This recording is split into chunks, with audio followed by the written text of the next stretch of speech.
Come on. What the?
Well, hello and welcome to this August 23rd edition of the SkyTour LiveStream, coming to you directly from the John Zach Memorial Observatory here in picturesque northwestern Connecticut. Tonight, it's an exceptional night, and we're going to try and view as many nebulae as we can because it is the deep sky night. We're going to see emission nebula and reflection nebula and anything in between. Now, as you know, we'll take questions from the chat room, so feel free to participate. And we would love to hear what you'd like to see. If you want to see something, let Amanda know, who'll be listening in the background. It's all live, it's all uncut. The system is almost acclimatized, so we'll be ready to go in just a moment.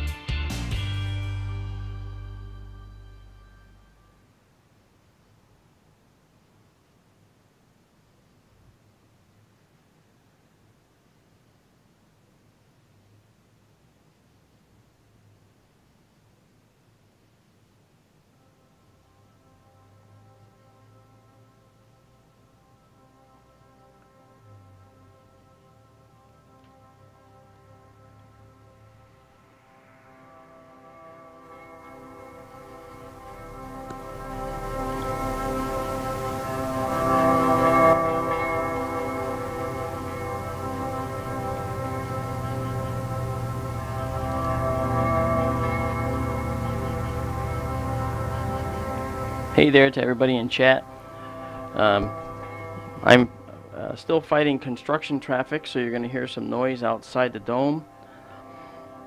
We have a reasonably healthy stream, however, and I noticed that when I tried to view my chat, that the stream health diminished. So I'm going to try not to do that. And I know that someone is streaming because I can see my bandwidth disappearing little by little. It's okay, we'll figure it out. So, anyway, tonight is an exceptional night. So, as you can see, this image on the screen. This is the Veil Nebula in Cygnus, and it's the eastern. Oh, no, sorry, it's the western Veil, the western side of the Veil.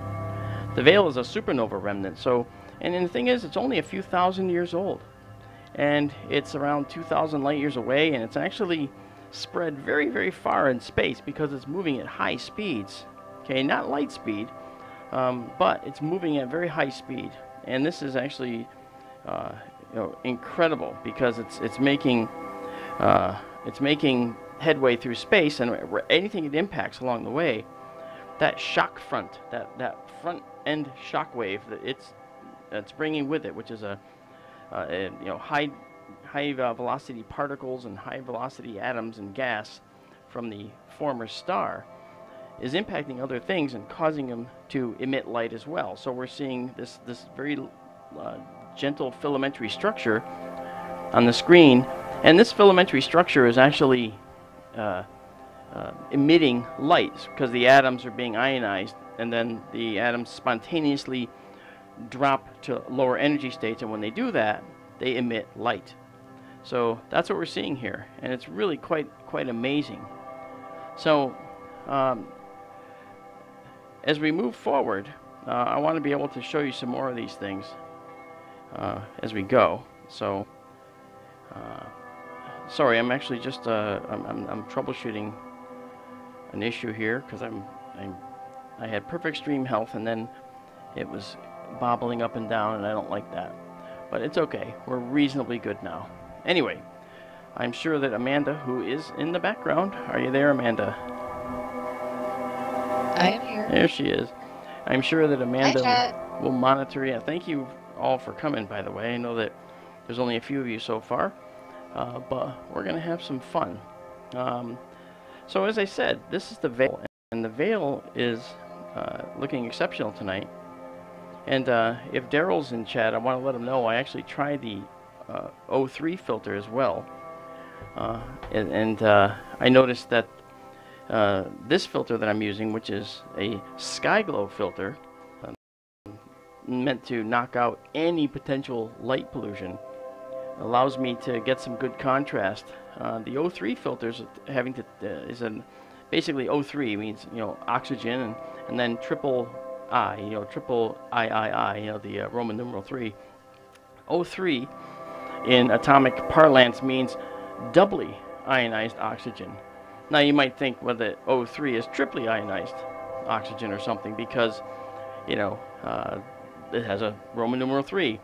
However, when atoms are in their ground state, their lowest energy level, that's a 1. So that's I, Roman numeral 1.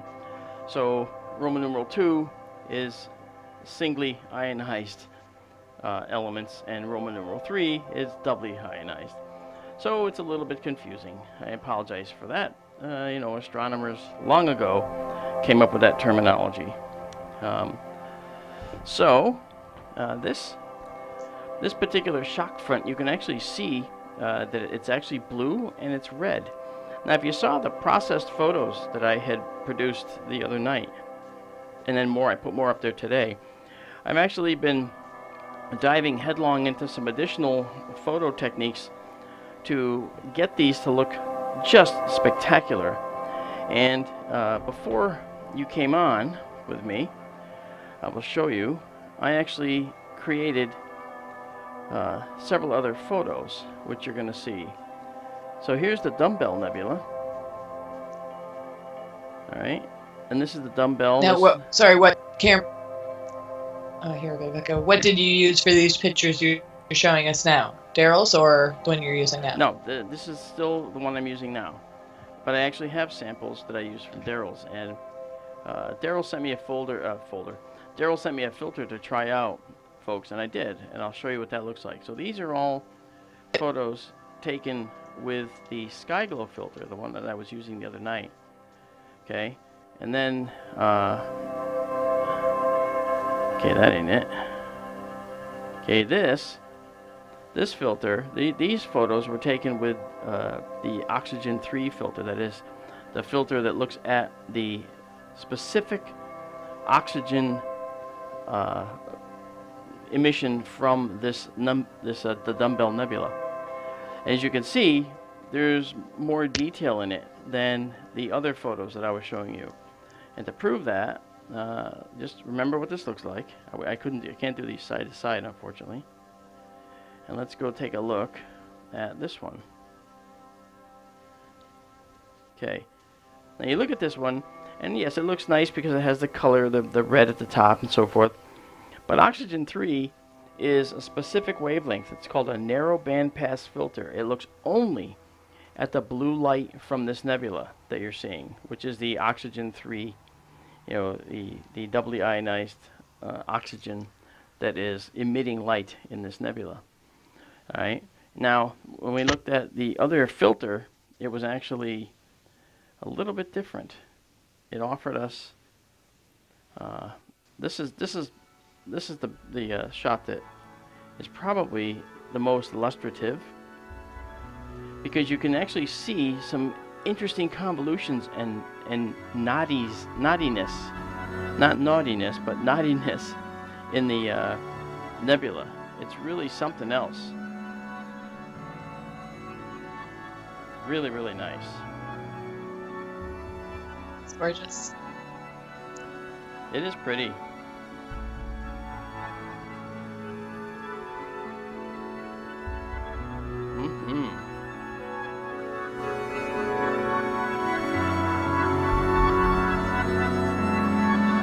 So, I wanted to say, Daryl, to your credit, if you're still listening, if you're out there, yes, I think that the filter has some really good merits, and if you look at it, there's a lot of detail out there, Daryl, and Amanda and I were talking before.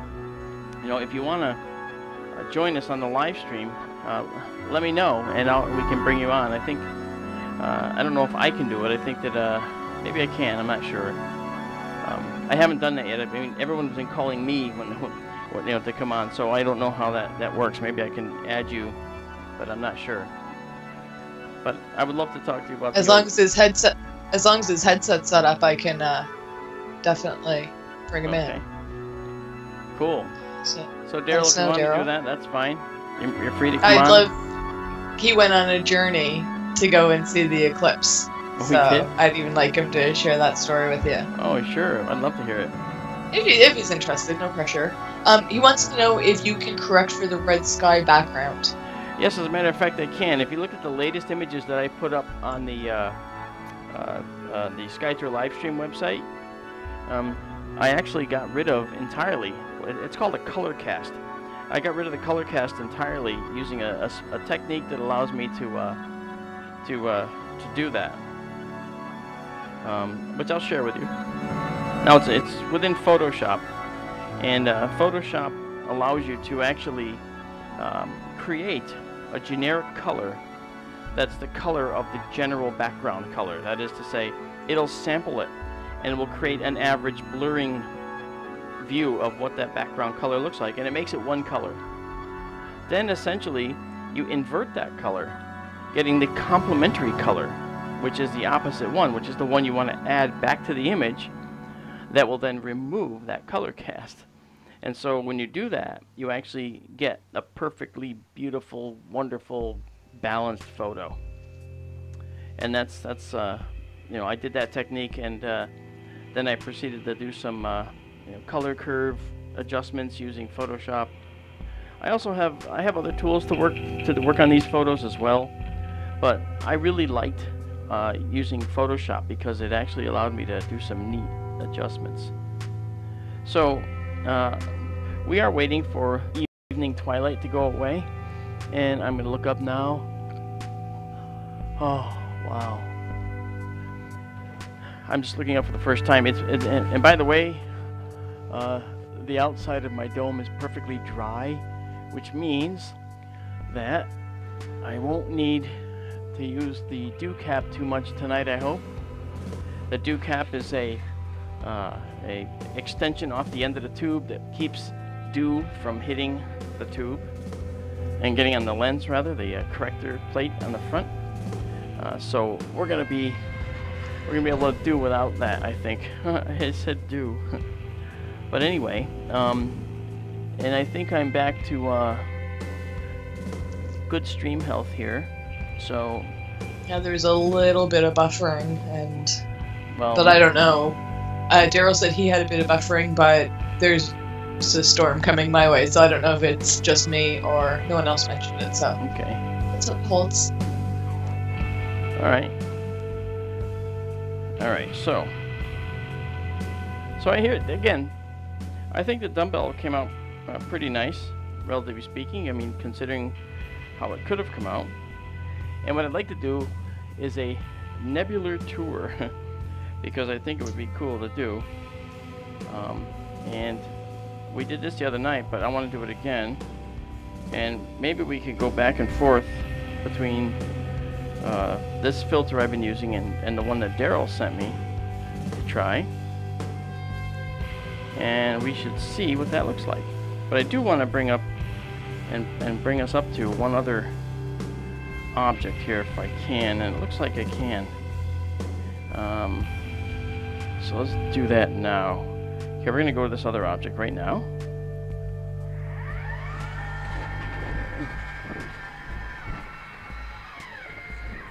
And it's fairly high in the sky. Alright. And you don't see it yet because I've got you on a preview mode. And now we're live. And of course you can't see anything yet. So here's what I'm going to do. Let's pull back a little bit. Let's go 10 seconds at 12,800. Just to see the object. Find out where it is. And I can bring it in.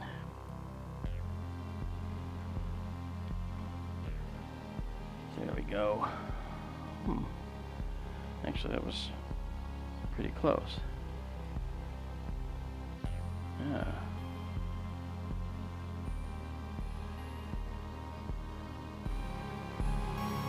Let's go now. Go 20 seconds. And again, I'm using a filter that may not give us the best view of this object because it's trying to subtract light that's a little bit different from the light we're seeing from this thing. So I increased the exposure time to 20 seconds at 12,800. Yeah. I'm gonna try to add Daryl now, okay? Sure, go right ahead. Okay.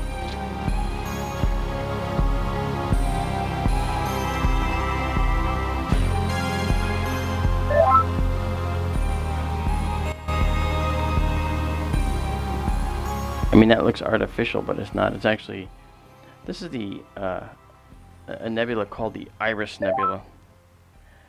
Daryl, are you with us?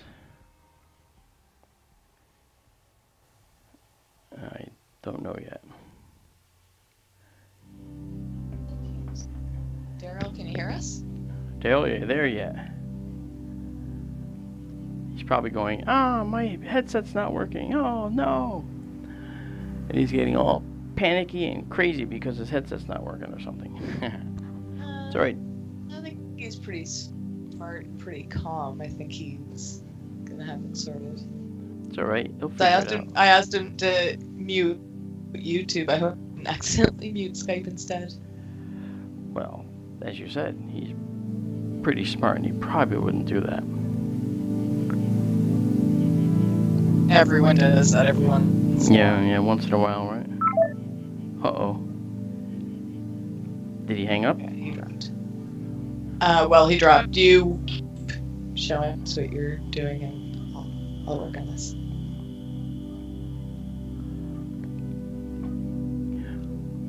I'm just taking a photo now at 32,000 ISO.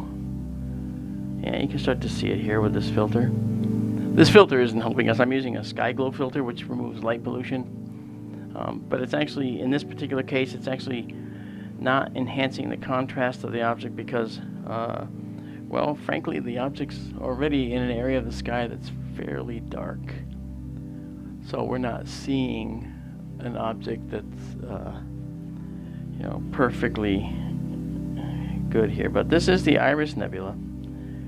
And you can see that it has, well, there's some noise associated with the image. But the Iris is sort of a complex messy nebula, but it's actually a reflection nebula. Okay, you can sort of see, never mind the purple haze that you see on the screen. That purple haze is actually due to the filter itself and due to the camera, and I get rid of that. So this image may actually show beautifully in some future point when I process it, but for now I'm just going to keep doing 13 seconds at 32,000. And what I do is, after I take these photos, I take, say, 5 or 6. And by the way, just so you know, tonight's going to be kind of an experiment night. We're going to focus on some objects, but then you're going to, I'm going to be doing some observatory techniques in here. So you're going to, basically, those who want to stay, you can come along for the ride as I do that. So in other words, I might take 10 photos of the same thing, try different filters. Daryl sent me an oxygen 3 filter, which is a doubly ionized oxygen filter, which is very prominent with planetary nebulae. And planetary nebulae will show doubly ionized oxygen as that primary bluish green color that we see. So I have that filter here to try and see what we'll get. Right now we're using a SkyTour filter, which is a filter meant to just give us a view of the sky without light pollution in it, and that's kind of what we've got here.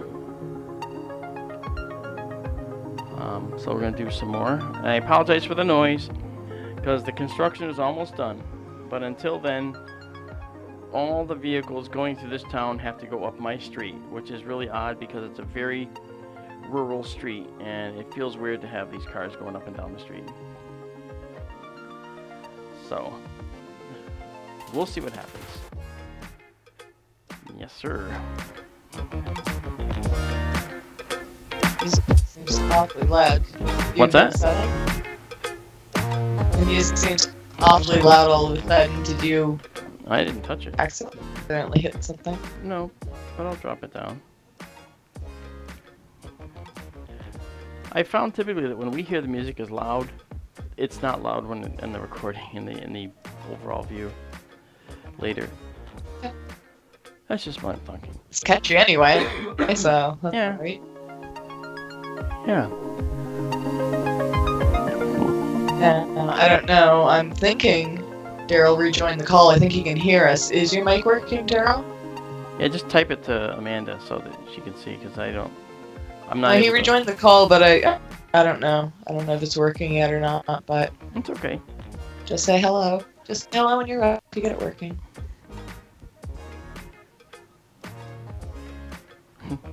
Okay, yeah, it's working. That's okay. What do you say? I don't. He doesn't think the mic is working, so. Okay.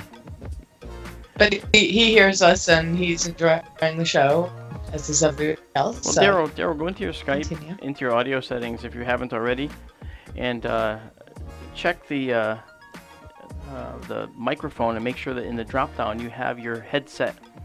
You know, like if it's a Plantronics headset, you gotta select the Plantronics, headset as your microphone, because if it's built in, if it's one of those things, just make sure you do that, because that will certainly not allow you to use it, especially if you plugged it in after you started Skype, because then Skype won't automatically see it until after you tell it to. My experience anyway. I think he tried to run a test last night and everything was fine, and yeah, he says that Skype registers that the microphone and headset is all plugged in and stuff. Well, can you go through the microphone test? Do the sound test? Yeah, well, he says that Skype is saying it's good to go. All right. Well, then we should be hearing him, and if we're not, it's because he doesn't want us to hear him. Is that true, Daryl? I doubt it. It's the mystery. Yeah, more likely the mist. I don't know. It might. I was gonna say it might be an old headset, but if it was working Yeah. last night. I was gonna try the good old logging out and logging back in again.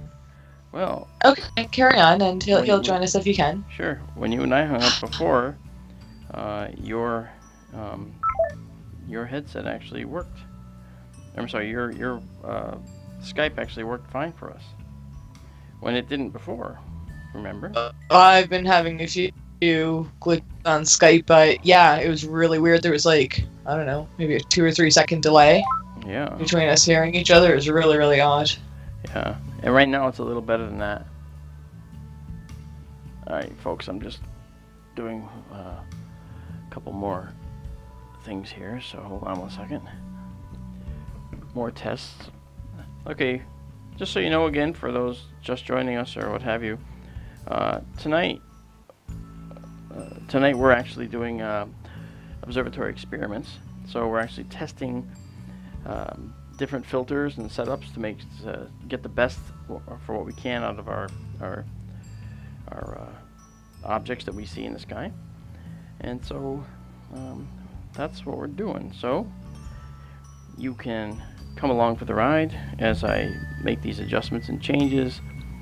Okay, this is the Iris Nebula, which is a reflection nebula in the constellation Cephus. It never sets from where I am. It's always in the sky. In fact, it's very high in the sky now, about as high as it gets. And I can tell you that it's looking pretty good. But this is, again, just a rough photo at ISO of 32,013 seconds. So 13 seconds at 32,000. So what am I doing here? I'm on my phone for a reason. I'm looking for something. Definitely looking for something. And what am I looking for? I forgot. A nebula? Yeah, no, no, I don't know what I'm looking for yet. Hang on. I'll figure it out. As soon as I put the phone down, I'll remember and say, oh yeah, and then pick it back up. But there's a little tiny nebula. It doesn't rise until after 2 a.m. It's called Hubble's Variable Nebula, and it's really, really pretty. And I remember seeing it for the first time in a 20-inch refractor where I was doing parallax studies at an observatory. And I just trained this 20-inch refractor on it and was like, wow. It was just beautiful because I'd never seen this nebula before. It was really, really pretty. Really, really pretty. Okay, let's see here.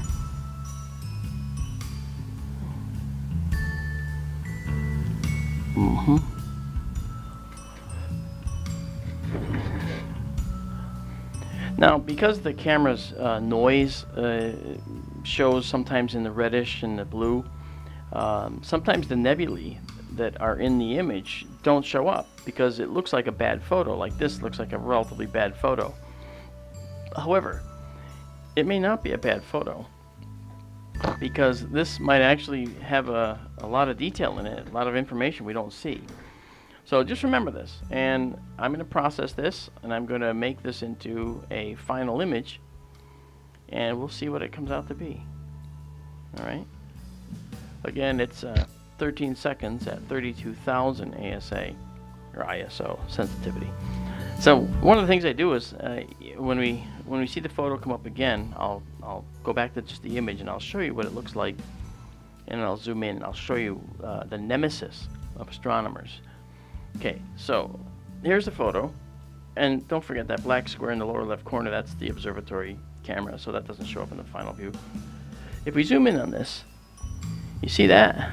Okay, first of all, this is data, okay, where you see the blue star, and then, okay, you see that there's actually a nebula around that star. You can see kind of the cloudiness. It doesn't show up so well here, but when you do this, you can actually see it, okay? All right, and so this, you can see this modeling, this see reddish and blue. I'll go to an area where there's no stars. Okay, that is noise generated by the high sensitivity of the camera chip. And I can remove that entirely. I can actually sample that and remove it and get rid of it entirely. Now, in a later session, that probably not tonight actually, but at another time when we do a cloudy night run, I can go through the image processing that I do to show, to actually get the results that you've seen. Now, I must say, this telescope is reasonably good, but it's certainly not the best telescope that you can get, and I am going to endeavor to actually get another telescope at some point that's really good and do a lot better. But we'll see what happens. We shall see. Okay, so now I'm going to go to this other one. It's right in the neighborhood. Right in the neighborhood. Yeah. And now I remember why I was picking up my phone. And I'm picking up my phone again. So 1 second before I'll go to live mode right now, and you won't see much. Are you picking up your phone because you're tracking something? No, I'm picking up my phone because I'm writing down. Well, kinda. I'm actually picking up my phone because I am taking 13 seconds of 32,000. I'm getting the data to tell me how long my exposures were, and this is important to me because what I have to do later, here's how it works. Whenever you take photos like this, I've told you this before, and maybe you remember, maybe you don't. When I actually take these pictures, I then I take a bunch of them, say 10 of them, and then I turn around and I take another set of images, 3 times as many as the ones that have a photo in them or an object in them, and I will then take those photos and stack them together. However, if you have noise in the background, like if we look at this image, okay, there's noise in the background. If you were to add 10 photos of this together, you just get this big giant mishmash of that background noise becoming ever brighter and brighter. Well, what I do is I take images that are called dark frames. That is, I cover the end of the telescope. I cover it, and then I actually will allow you to, I will then if I cover the end of the telescope, then I take an image and I take 3 times as many as the picture ones, as I said, and then I will actually go ahead and use those as what are called dark frames, and that tells the computer when I go to stack these what the background brightness is, and it will subtract it out in the sum of all these photos, and that gives us a much better view. Really cool. Now I'm dropping to an ISO of 10,000 for 10 seconds just to see if I'm in the neighborhood here with this object that I want to see. This is an object, a nebula. If I can actually see it, it'll make sense, and if you can't see it, well, then it won't make any sense. It's probably not going to show up too well here. There's not an object in here that shows that's actually bright enough to show right now. It's an extensive object. Let me just go up to a very high ASA. Let's go up to ASA and ISO are interchangeable terms. A sensitivity of 40,000 and 15 seconds, just to see if I'm getting anything at all here. And remember, I am using a filter, the Sky Glow filter. What is Sky Glow? Sky Glow is that glow that you see from sodium vapor lamps, that orangey, salmon colored glow that is usually in the horizon, and that glow is a problem for us astronomers. Okay. Now I can see that we have some data here. I can see in this image I can see some of the nebula is present.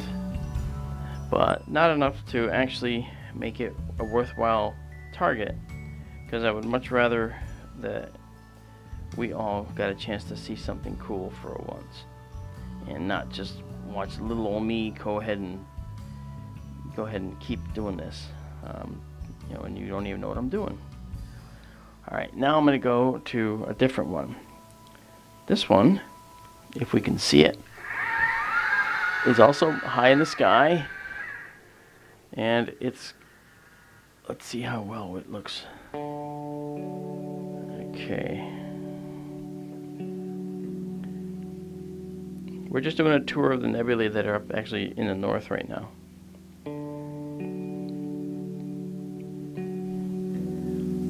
Waiting for the telescope to, there we go. Okay, let's do 15 seconds at 40,000 again, just to see if it's anywhere nearby. If it is, it's probably near the top of the field. Maybe it's actually, it could be in the middle of the field, because the iris was. We have a question. Sure. This is from Derek. Okay. Okay, now just bear with him here, because there's a disclaimer with it too. Okay. He said, the latest claim by the Nibiru channels is that NASA faked the recent solar eclipse. They even have their so-called physicists saying the same thing. I typically ignore it, but so many people are buying into it. How could anyone fake a solar eclipse? Is it even possible? You know, I almost want to tell them they're right, it's faked, just to set them off on that whole direction, because it's so silly, and he's right, it is silly.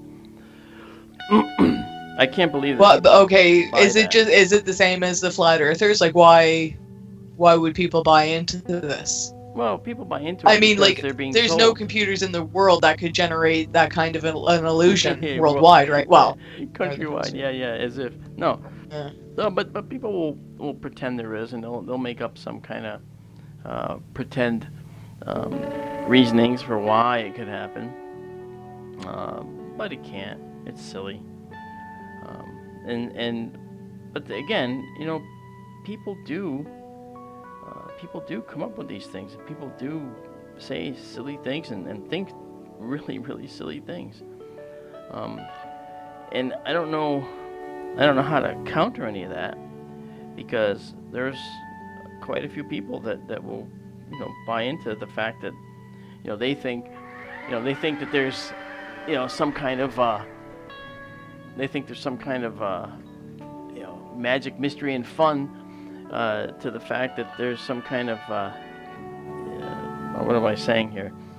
Some kind of conspiracy going on with NASA and everything. It's like, wow, if people only knew. NASA doesn't even know what NASA knows sometimes, and they, you know, they're not infallible at all. Not infallible at all. Okay, this is the 15 seconds at 8,000 ISO of the sky here, and I'm trying to locate an object. Yeah, there it is. It's right there in the middle. That's good. See, this is a color that you like, Amanda. You like these blue colors like this, so I'm gonna just bring it up a little. And I actually got to tone down the exposure some, so I can actually bring down the, I'm going to go down to 800 at 15 seconds. Yeah, 800. Because this is a fairly bright and compact object, so at 800 we might just be able to see it. I'll tell you what it is. It's actually called the Blue Snowball. The Blue Snowball Nebula. What'd you say, Amanda? No, I was going to say, have you told us what it was yet? Or we guessed, but No. I remember ever hearing this before. Yeah, no. We've never seen the Blue Snowball here. Okay, so I'm looking now and I'm checking out the quality of my star images. I mean, that almost looks like an out of focus star, doesn't it? But it's not. It's actually a planetary nebula. And in Daryl's oxygen 3 filter, it would stand out quite vividly. But as you can see, it's so small and so tiny and compact. I mean, it's only half an arc minute by half an arc minute. That is, 30, half an arc minute is 30 arc seconds, so 30 seconds by 30 seconds in size, 30 seconds in diameter. So at that size, okay, and it's also 3.6, that is to say, 3,600 light years away. So that's pretty incredible, really, really something. I just want to do another little bit of business here. I'm in record mode, and I'm going to I'm in 4K video mode. What I'm going to do is I'm going to use this mode to get to one of the stars and do a critical focus test. I want to make sure I have good focus. Whenever you focus on a star in a telescope, here's what you want to do. You want to bring the star to the center. Why is that? Because by bringing the star to the center, you actually remove from the image any of the components of error that can be introduced by causing the star to be, perhaps off to the edge where the lens system can cause some kind of strange artifacts to occur.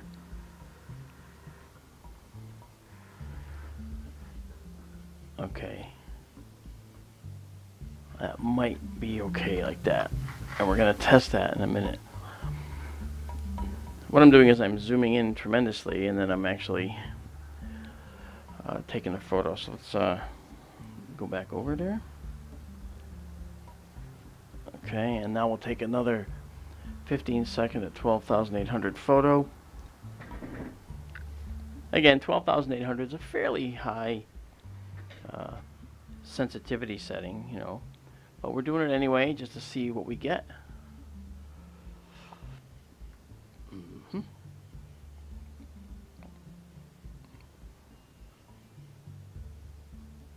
Okay. And I do that now because I can now zoom in on the stars and check them out. Okay, as you can see now, the stars are a little bit more pointy, which is what we want. That, of course, is our target.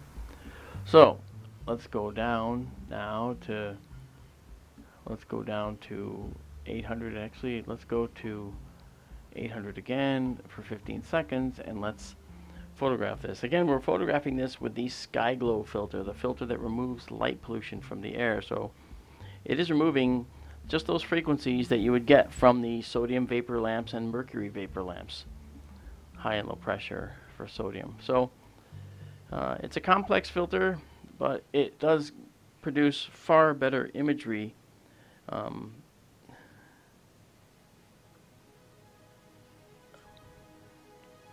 Okay, see, now that's interesting.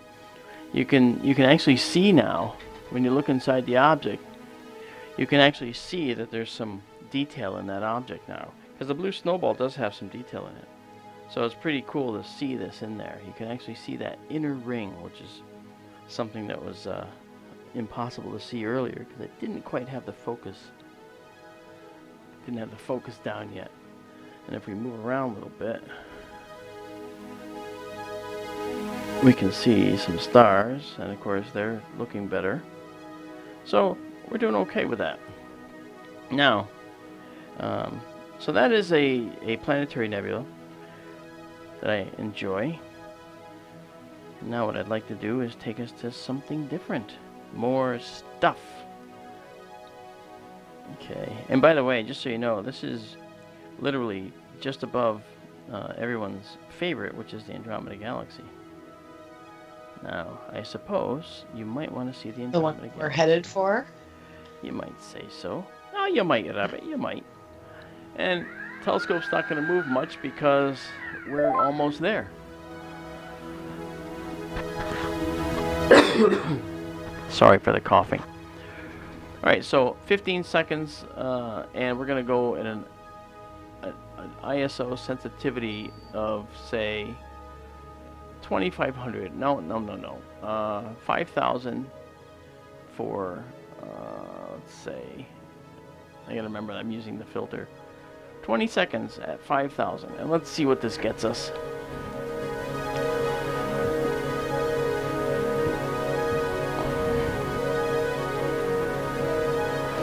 So, like my black blank screen? Yeah, it's exciting, isn't it? But it'll be over in a second. And kaboom! Hey, look at that. And there is the Andromeda Galaxy. And it looks like it's a little bit low. Okay, I have another question. Okay. Jello wants to know, what's the best camera for night sky watching besides the A7S? Something more budget oriented. Well, okay, let's be fair. I have the A7S II, and I've modified it. And the A7S is cheaper by quite a lot, and it has the same kind of capabilities. So you wouldn't be sacrificing a whole lot to do this kind of night sky watching by getting an A7S. Okay? And even the A7, before the A7S, the A7 is also a good one. Alright? And that is another one that is another beautiful camera that you can get for this too. I'm not just saying get Sony, because, you know, Sony doesn't even, you know anything about me. I don't talk to Sony, but the fact is, I've had good luck with the cameras. I actually like their Exmor chip series, which is what I'm using now. And again, don't forget, this is all a means to an end. These are all chips that I'm using. This is a chip I'm using actually so that I can actually detect and create the UFOTOG 2 system. And that's something that I'm still very highly motivated to do, of course, because that's my primary motivation for doing all this. So I think that you know, using the Exmor system, the Exmor chips are actually very good. So that's why I like the Sonys. But there are Nikons that are out there that actually have. I'm moving to another object now. There are Nikons out there that are also available that have a tremendous sensitivity range, and they're just beautiful. And I know that people love to use them. Yeah, he said that was one of the ones on his list. He's saying used is even $600. Yeah. Something for like a novice. Oh yeah, that's like the level. Do you think? Say that again. Do you think that's the best price he's gonna get? Like for a novice, just someone just getting into it that doesn't want to spend a fortune just to get the feel for it, you know? Yeah. Do you think 600 is still the best price he's gonna get? That's used. Well, that's not a bad price. You know, for a used telescope. I'm sorry, used camera. That's not a bad price at all. And I understand that you know, you wanna do good on the price and so forth, but you know, it's a situation where, you know, you get what you pay for. You know, and you know, if you're paying for a used camera, there has to be something about it that makes the used part not too exciting. And so I'm not sure what that is. I'm not sure what might be wrong with the camera, if anything. But I would not want to see. I would not want to see anyone get a camera that they regret getting. You know, that's all. I mean, I'm sure that the camera can be, you know, the camera can be great. It could be a great camera and so forth. But yeah, it's kind of hard. You know, you have to think about all the things you want to do, whether you're gonna always take pictures of the night sky, or whether you're going to take pictures of, you know, your kids or something. So there's always something to consider when you talk about getting a camera. In my case, when I talk about getting cameras, I talk about getting a camera that's full spectrum. What's that mean? You know, the cameras, you know, are rated for and they view certain wavelengths. They can look at certain wavelengths, and this is beautiful. This is the Ring Nebula, of course. They look at certain wavelengths, and when they look at certain wavelengths, they actually can see, you know, the visible spectrum. That is the spectrum that your eyes see. But all the camera chips, all of them, have the ability to see just a little bit more into the infrared and a little bit into the ultraviolet. And that's the reason why when you buy a camera, sometimes you buy something called an ultraviolet filter. Why is that? Well, when you buy an ultraviolet filter, that gives you the opportunity to remove or get rid of the ultraviolet light that could also come into the camera image. And that light typically will bloat, you know, as in B-L-O-A-T, bloat, your stellar images, your star images.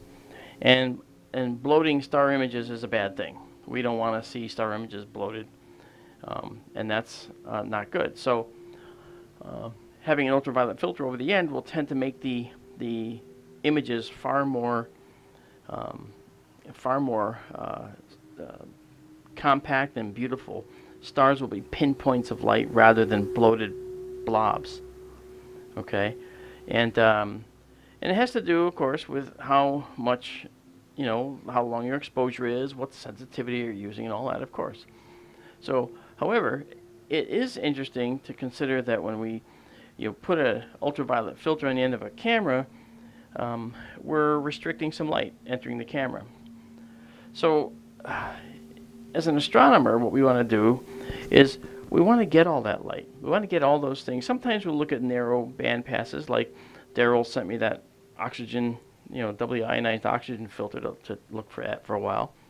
And that filter only is looking at a band pass that allows in light from doubly ionized oxygen sources. For instance, the Veil Nebula. It's a doubly ionized oxygen source. And what we'll do shortly is we're going to look at the Veil. It's almost overhead. And we're going to go back and look at the comparison images of the images taken with the filter that I use for SkyGlow, and the images that I'm going to use, that I'm going to look at actually and take with Daryl's filter to show you the difference. And that's kind of cool. We'll see if it makes a difference, in fact. And we'll see just how much of a difference it makes. You know, so you can prepare to be astounded, or maybe you won't be. I don't know. But you know, for us astronomers, okay, when we look at light from a certain wavelength, see, that's a specific amount of data that we get to see, and a specific amount of data is important for us, because, you know, if we're working on, say, an oxygen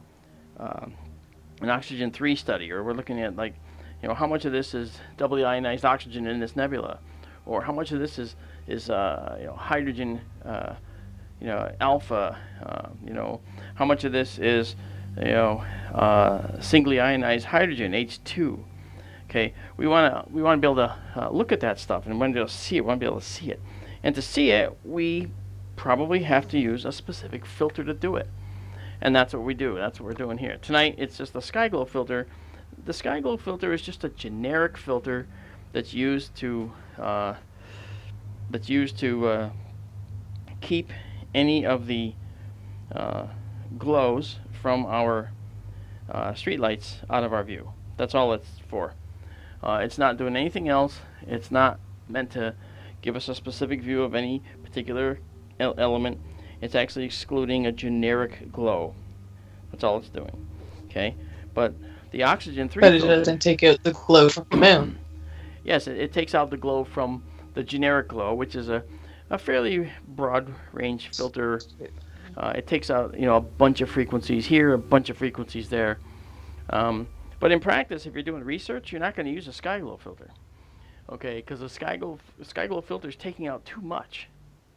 You want all that extra stuff. You can subtract it out later digitally. You can get rid of it, you know, digitally later.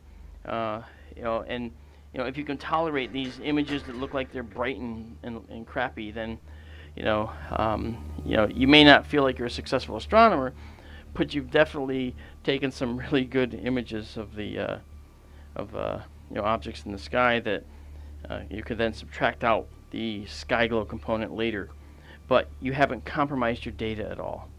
So raw images out of the telescope are always sought after, unless you're looking and doing, like I said, a specific study. Say if you're doing a specific study on a planetary nebula, like the Ring Nebula you see here. If we're looking at oxygen 3, well then we might just put an oxygen 3 filter on. However, we wouldn't then allow other frequencies to come through. It'd be a specific narrow band filter studying just oxygen 3. All right, and that's the kind of thing that I'm talking about. But there's more. There's more to it than that, of course. Okay, we're going to go back now to 52 Cygni and the Veil Nebula. And I'm now going over there. It's right in the neighborhood here. We have a few quick questions. Yeah. David Schmidt from his it's our friend in teacher in Thailand. Yeah, David. He wants to know if there's any good videos of Monday's eclipse. He's found lots of links to photos, but he's a really good video to share with his class. I honestly don't know, David, because there were so many out there. NASA's got a tremendous amount, and what's happening right now is people are scrambling to actually get their time lapses done and to put them all together into little videos with their music. They probably haven't even got them published yet, but that is definitely something that I'm sure will be out there before long. To be honest, I'm sure it'll be out before long, so I wouldn't worry too much about that. Okay, I'm gonna do. All right, and then I'm not cutting you short there, David. I'm seriously, this is my thought. I don't think that there's a whole lot of equivocation on this. I don't believe. I think that there's going to be a lot of people that are getting their photos ready, and they're probably still working on them. I'm certain of that, actually. I actually know some people that are working on their eclipse videos right now. Okay, this is 25 seconds. Yeah, I just sent one to him. It's not sped up in real time. It's almost 4 hours, but I just threw a link in there. But no, see, David, that's the good thing. If you have one that's not sped up, you can take that video, download it. If it's a YouTube video, there's YouTube downloaders, which are all over the place, which you can add to Firefox even. And you can then just select and save that video. Then you can go through and pick the moments and make your own video. If you know how to do rudimentary video editing, it's really simple. If you don't know how to do it, well, then maybe it's something to try. Or make that an assignment for the class. Yeah, make them do it. Delegate. Right. Yeah, well, no, then in fact the class teaches you, but they think you're teaching them. Okay, another question, which is a really good question. I think that's very clever. Derek wants to know, can you stack, like, the different filters you were talking about that takes out different frequencies? Yep. Can you stack those different filters to remove more than one element? Like, can you put the one that takes out iodized oxygen or... Ionized? Yeah, well, that's actually... That too. That's precisely what we do. We actually take these exposures in specific frequencies, okay, and then we can add them together to get a picture of the overall nebula. So, for instance, in this one we just took, this is the veil, this is the western veil, okay. This little filamentary structure you see going up the screen, it's faint because I didn't do a long enough exposure. But this is an object, for instance, that is really bright in what's called oxygen 3. That is doubly ionized oxygen. I know why is it O3? I mentioned this before, because O1, and these are all Roman numerals. O1, Roman numeral 1, is the ground state. It's the regular neutral oxygen atom. But the ionized one, where 2 of the electrons got blown off, that's O3. So that said, when you look at an object like this, you could use the oxygen 3 filter to see what we get. Now, this is what we get with 25 seconds at 12,800, okay? We get this. Now, I chose this star. I chose this because there's a bright star in the field. And now what I'm going to do is I'm going to take Daryl's filter and put it on, because this nebula is very, very prominent, all right, in the oxygen 3. So we should be able to see something, shouldn't we? So I'm going to take off the camera and take off this. Okay, so you don't, I'm not going to blow out your eyes by showing you the the lens, what's happening now. So you're gonna see the picture right now. Okay. All right, so now I'm putting in the oxygen 3 filter, and we're gonna take the same exposure, okay, after I focus. All right, and I gotta focus, so I gotta, okay, this is 26 and 2900. Okay, let me go in and record, and let me increase.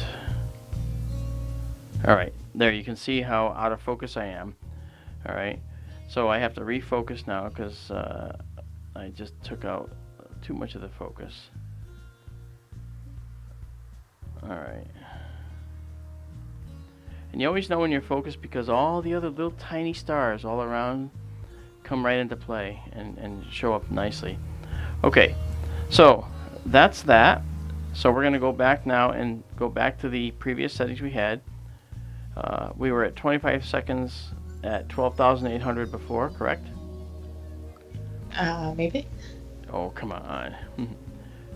And now I'm going to move this over to where it was before. And down a little bit. Okay, let's see how close we are to where we were. Hold on a sec. Okay, so there we are, and we're a little more over there. So we just want to compare. So we're going to come back over here a little bit, and go up a little bit. Let's see what we got. Are we close? Not yet. So I go over a little, and then up a little. Did I move it out too far?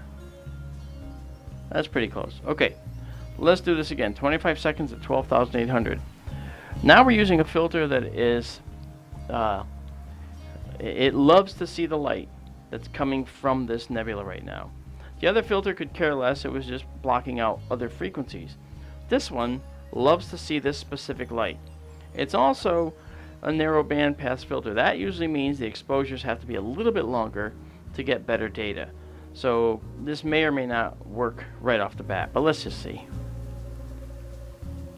Oh, wow. Okay. This is interesting. Wow, this is interesting, folks. Check this out.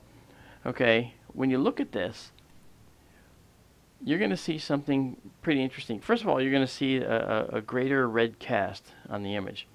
But you're also going to see something else.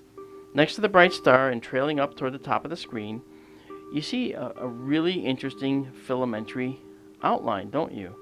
This outline, which you see right here, as we travel up now, look at that.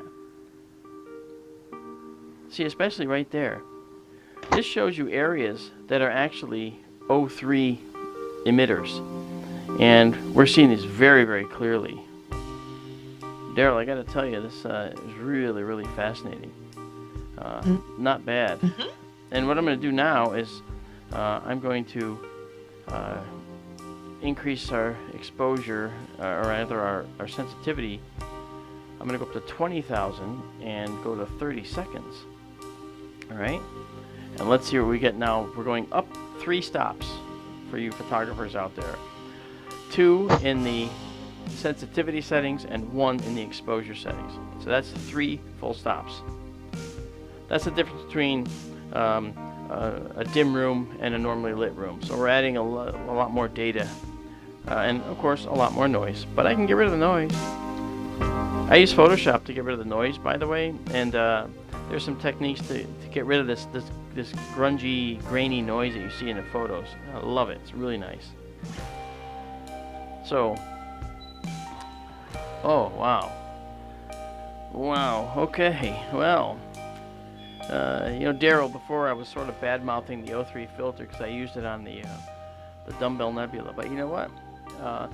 Because it is O3, but this is O3 primarily. The Dumbbell is not. But look at this. Look at this. This is great. So there you see.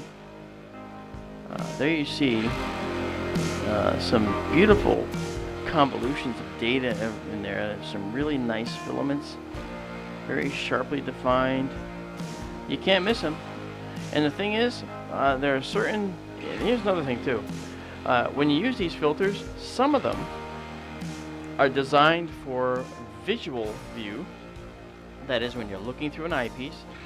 Some of them are designed for when you're just using a photographer's setup, like a camera with this on, with a lens attached. And Daryl, maybe you can tell us if this particular O3 filter is a photographic filter or a visual filter. And Amanda, you can look for his response. I'm taking another exposure, 30 seconds at 20,000 ASA. I'm going to take about 5 or 6 or 7 of these to give myself something to stack later on. Because it's probably going to be another one of those nights where I don't go to bed because I'm just having way too much fun out here with you guys. Yeah, can you get the red of those pictures, or just after the fact? No, I can wipe that all out with no problem. It literally takes me 30 seconds, and that's just because I might be tired. I can do it in about 10 seconds if I just focus and look what I'm doing. I can actually get rid of that background glow in no time. And then what you see is, you know, when that background glow is gone, the data that you see in the picture, that is the filamentary structure, the stuff you want, is much, much brighter. And as a case in point, look at my images, okay? Look at my images that you see. Look at my images that you see on my Facebook site. Okay. Let's see what we got here. I'm going to do one more. Okay, Daryl says he doesn't know offhand. He said it's a narrow band and it's threaded. So he's assuming it's for an eyepiece?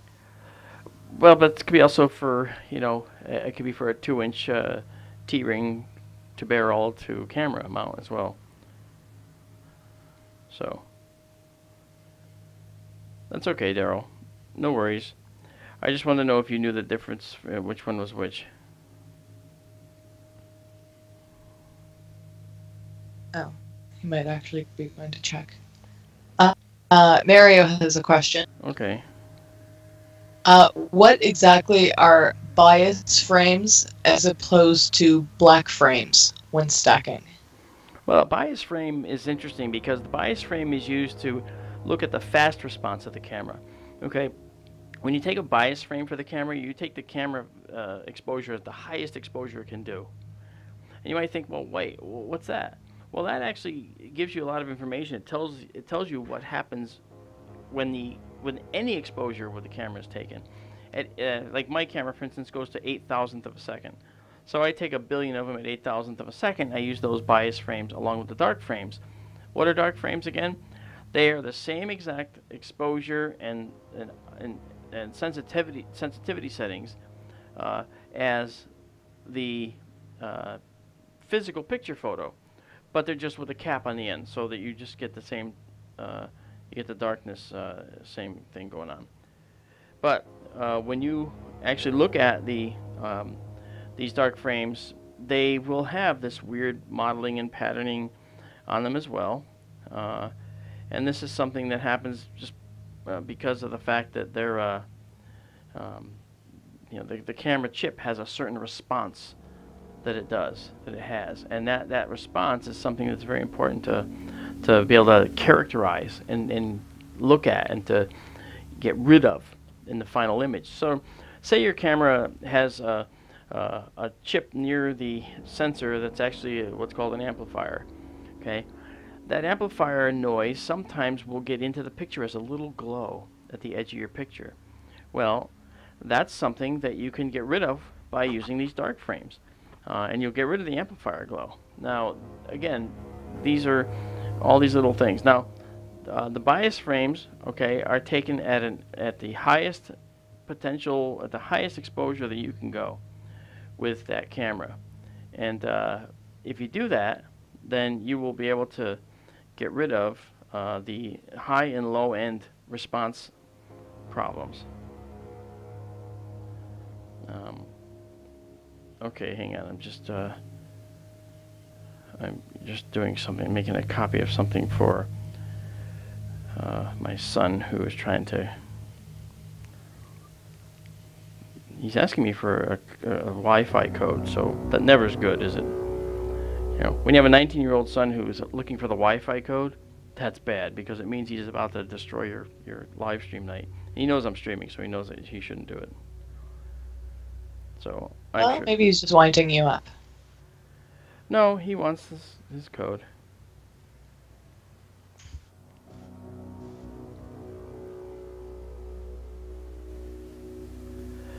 I'm saying, don't stream on me yet. They've been good. I mean, so far we've been doing okay, right? Sorry, pardon? I said so far we've been doing okay, right? There was a little buffering earlier, but it seems to be alright. Okay. Alright. No, Ronald was just saying that some people upset him trying to say that the eclipse was fake, so someone else who just entered the room, he wasn't here for the earlier bit, but yeah, this is big. I didn't know. I shouldn't be surprised, but no, you shouldn't be surprised. Okay. All it takes is one of those, you know, science-free dolts that goes out there and tries to make these ludicrous claims. I just went after some folks again today, and I went to their website, and I just drilled right down to get to their website, and I literally plastered my response to almost every single story they had posted. Even though I had nothing to do with the story, I literally spammed them. And the reason I did it was because they produced an article that said that in November, the Earth is going to be dark for 15 days. You know, that stupidity that you hear every year at the same time. And I don't remember ever hearing that years before, but yes, I did see that a few times. Yeah. A few times this last week. Yeah. I don't remember that. And I basically got on there and said, you know, because the article says NASA confirms, you know, and I wrote like, well, every time you see quote NASA confirms unquote, it's meant to add some kind of credibility to your ludicrous claims. And then you always have the anonymous experts agree that, or experts say, you know, and I put that in there too and said, and it was in there, and I said, you know, and again, you're trying to make some kind of stupid claim seem as if it's valuable in any sort of way. And I wrote a big long response to him, and then I posted it and pasted it in every single article, no matter what it was, on his website, all the way down the list, all the way back to like 2 months ago. So that if he wants to remove it, he's going to have to find every single instance of this and get rid of it. You know, and I don't care. You know, I do not tolerate stupid people, and that's stupid person. Stupid people, ignorant dummies. I just don't tolerate that. It's one thing if you don't know something and you say something out of lack of understanding. It's another if you're just stupid and you say it because you want to say it. You know, and he's doing it because he wants to get clicks, to get money, you know, and that's to me, that's insidious. That's the worst thing, and those are the worst kinds of people. Okay, rant over. What a beautiful sky. I got some beautiful Milky Way, guys. It's really nice here. Unfortunately, we also have the construction cars, you know, people going up and down the roads, and you know, they act like this is the first time they've ever done this, the first time they've ever had traffic. It's like, you know, they go racing up my street. It's like useless. David has a question. And by the way, the outside of the dome is still perfectly dry, so we don't have any moisture in the air. It's just gorgeous. I can actually see knots in the Milky Way overhead. Wow. Ay, ay, ay.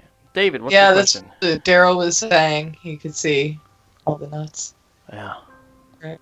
Earlier. I'll be at yes, David's question. I'll talk about that after. Yeah, go ahead. He heard about the eclipse frying cameras. He was guessing that it depends on the type of filter people are using, and can you give him an idea if that's close?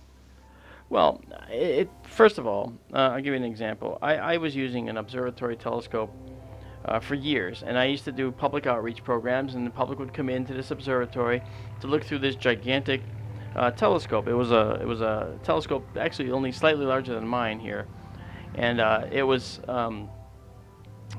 we often used it to look at the sun, and the way we look at the sun is to let the light come in. It's a sealed tube, just like many, and the light would come in, and when it would come in, we would let the light come out the back end and focus onto a cardboard paper where we actually see a projected image, seeing the sunspots and so forth. It was a white light image. Now, as you can imagine, that's like a magnifying glass. When you use a magnifying glass, you put your hand under it and you put it in front of the sun. There's a certain point where you're going to get where it's going to get really hot, and you'll burn yourself very badly if you choose to be that silly. And I did many times. But that said, I did sharpen up as I got older. But when you looked at through this telescope, and this telescope had a like I said, it was a fairly wide aperture. The light coming out was fairly concentrated, and so if you looked through that before your body could even react to the pain, and it takes your body a tenth of a second, takes your brain a tenth of a second, the neurons, to react to pain. In that tenth of a second, the light from the sun would have burned through your iris and gone right into your retina and beyond a little bit. And that's not good. And if it did that, well then, frankly, that would spell the end of your vision for that eye. So all that said, the next thing that I used to do to show people just how dangerous this was I would actually take a pencil. I might have told you the story. You told me, yeah. And I would take a pencil and I would pass it. I'd pass the pencil underneath the open end of that telescope where the light was coming out, and it would just explode into flames without even it would happen so fast it would frighten people. You put it underneath, it goes poof, and it catches fire, and they go, whoa, and I go, now this pencil caught fire very quickly, but it took it would take your brain a tenth of a second to react to pain. And it took you all a tenth of a second to react to the fact that it was lighting on fire. And had I videotaped this, you would have seen yourself staring blankly at this pencil. And then as it caught fire, you'd still be staring blankly. Okay, if we do slow motion enough. And then you'd be staring blankly for what looked like an impossible amount of time. And then all of a sudden you start to react. That's the tenth of a second it takes your brain to react to stimulus. So, it's like when people hear a gunshot and then you see them duck down, okay? Well, in that time, the gunshot would have gone already through you and done the damage if it was being aimed at you. So it almost seems like a pointless thing to do in my eyes. But it is what it is, It is what it is. But now, did I answer David's question before?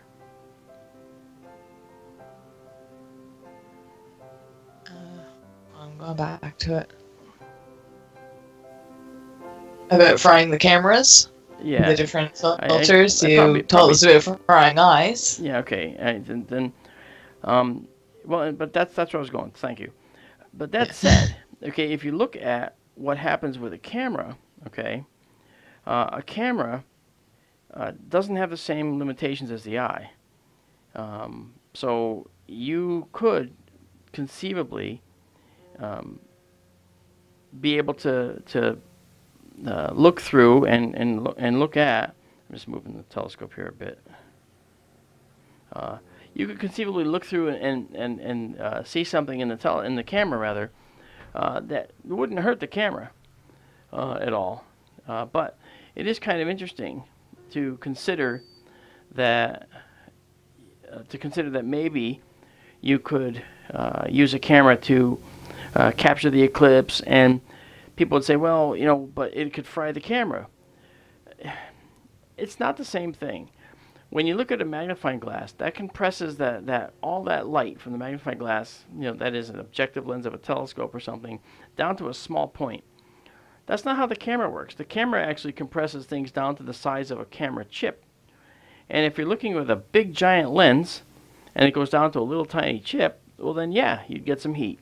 But with a 35 millimeter camera, I mean, it's a 35 millimeter, that's a 35 millimeter sized chip, okay? And that's, you know, a couple centimeters across and a couple, you know, centimeters too high, and so it's not that bad. It's not a big deal. So I wouldn't think that you would have too much trouble with that. Frankly, that's just what I'm thinking. So it's possible, you know, and it's very possible that you might be able to, you know, you could fry the camera if you weren't careful. But I don't really think you could. I don't think it would be a big deal. I mean, people were saying, oh, you can't use your iPhone to look at the eclipse. Well, why the hell not? I mean, people do it every day. I was about to ask about that. They take pictures. I told you, someone posted if you did like a selfie, like if you reversed your camera image, you could actually look at the eclipse from like over your shoulder using your phone as a mirror. I said it wouldn't mess up the phone. Keith actually posted on that. He commented on the post. And he's like, no, do not do that. It wouldn't hurt the phone. So, it wouldn't hurt the phone. Your iPhone. And it wouldn't hurt my eyes. No, it wouldn't hurt your eyes. It wouldn't hurt the phone. The fact is, you know, people take pictures into the sun all the time and send them. And we see that little blue blob, okay, and they say, oh, well, hey, about that, like, look at that. That's a, you know, that's the, what's that? What they say? They go, oh, that's the, shoot, stop calling me. They say that's the Nibiru, okay, or whatever. Well, how come that picture into the sun didn't hurt anything, but how's an eclipse going to hurt anything? Okay, an eclipse is even less light, so you know they can look. You can point your iPhone at the sun all day long, and it's not going to hurt it. You know, so I don't understand that. That's just, you know, not understanding, you know, how the cameras work on the phones. But that's all right. You know, people, these things start to get legs. You know, and people start to say, "Is that true?" And then someone else says, "It is true," and then all of a sudden, it's somehow true. And that is kind of a strange issue. But no biggie. So I wouldn't worry too much about your cameras, frankly. You know, I don't know if you can see this, by the way, but there is a faint nebular detail that I'm seeing here.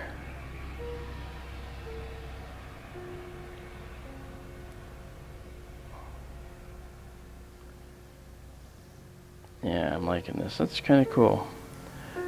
Take another one.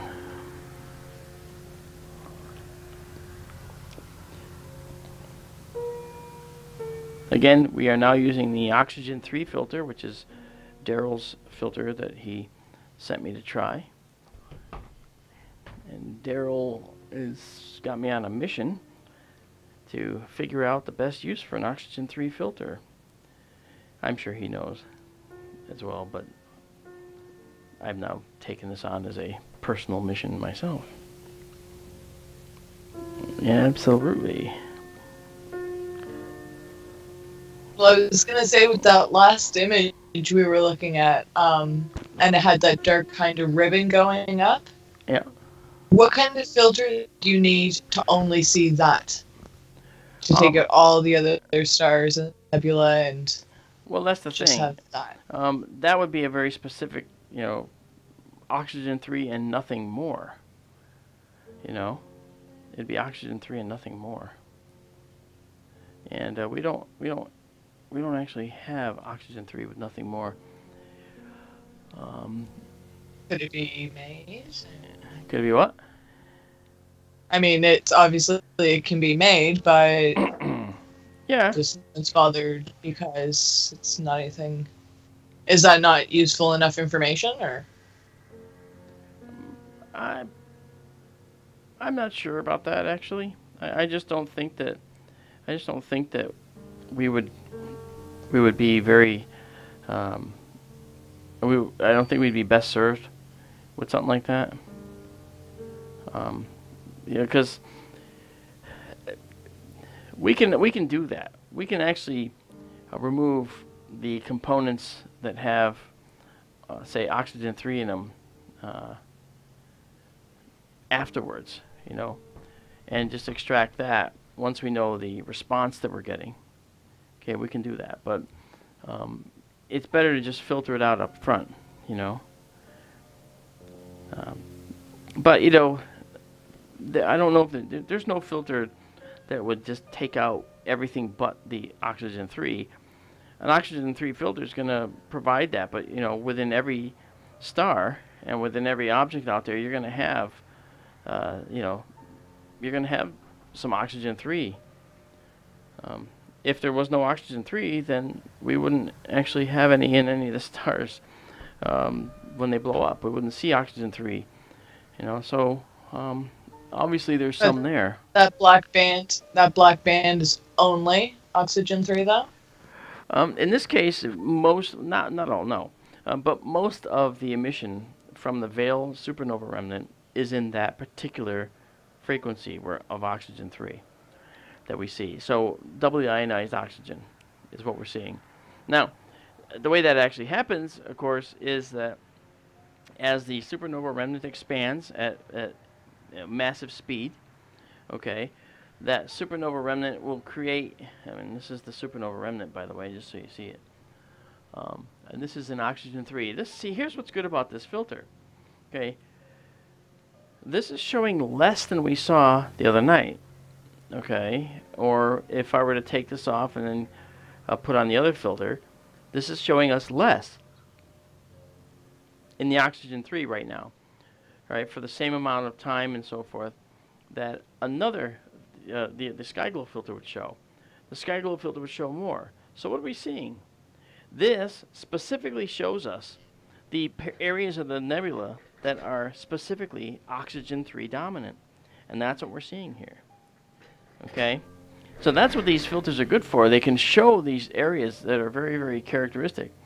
Now, we've seen this before, that this arcs from kind of the upper right, arcs through the center and then down to the right of that inset picture in the observatory shot. And it's sort of a curve. This is that Veil remnant that we've seen. But notice how in the center you see this knot of detail in there. Okay, that detail, and I'm showing you that right here. Okay, this detail right here, all right, that's highly detailed. This is information that astronomers want to see, for instance. And by the way, how did we find out that this was oxygen-3? Well, we photographed it with oxygen-3 only filters, and this is what we saw. And this allowed us to map out the areas in this nebula that had primary emission in the oxygen-3 band. And that's what we're seeing here. All right, right there. But again, remember, there's more of this down here, remember? But it's not really very visible. Why is that? Well, it's not very visible because of the fact that the oxygen-3 emission down there is not as strong as the central part of this arc that we're looking at right there. So, and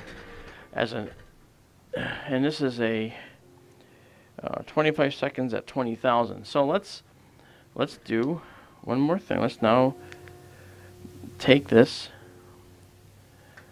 Let's take this out and go back to the sky glow filter for a minute. And Ronald wants to know how far away this nebula is. Sorry about this bright sunlight explosion. I apologize. I realized that I should have kept you on the photo. How far away is this here? This nebula, yeah. Oh, this is the Veil supernova remnant, and it's around 2,000 light years away or so, and they don't really know. 2,500 or so, and the estimates are up and down. They think it could be anywhere from 2,600 down to 1,500. It's not really known very well, as they don't know it too clearly. However, what is known, and I'm going to take a picture now, and just actually let me go into I'm going to go into 4K mode for a moment. I want to try and just get a focus. Do I have any stars?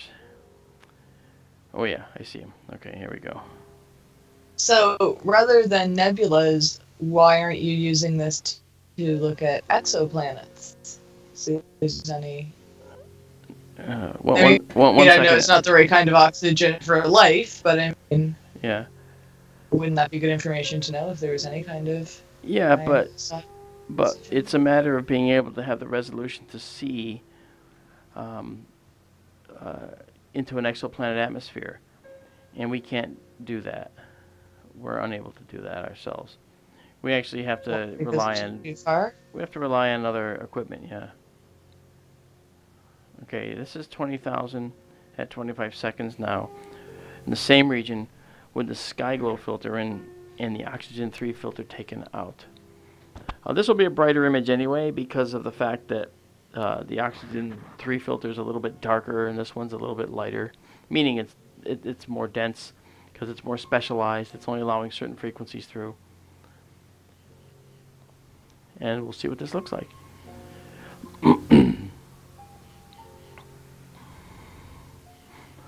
Okay, so now we look at this, all right, and now when you look at this, you can see the full arc, can't you? We see this central area, okay, but we also see all the way down to here, and that's because this is a generalized filter to remove the noise of the sky, basically from the caused by the lights and so forth. And overhead, there's really not much of that, but you can see it anyway. The other thing is, an oxygen 3 filter really is primarily going to see the bluish green colors of the oxygen 3 emission. The filter I'm using doesn't make any allowance for the color. It doesn't specifically isolate a color. It isolates a frequency for those lights, of course, which is a color. I realize that, but not in any of the colors we care about. All right, it's isolating sodium emission lines, okay, or sodium vapor lamp lines of spectral lines that we would see in the imagery, which tend to cloud our view.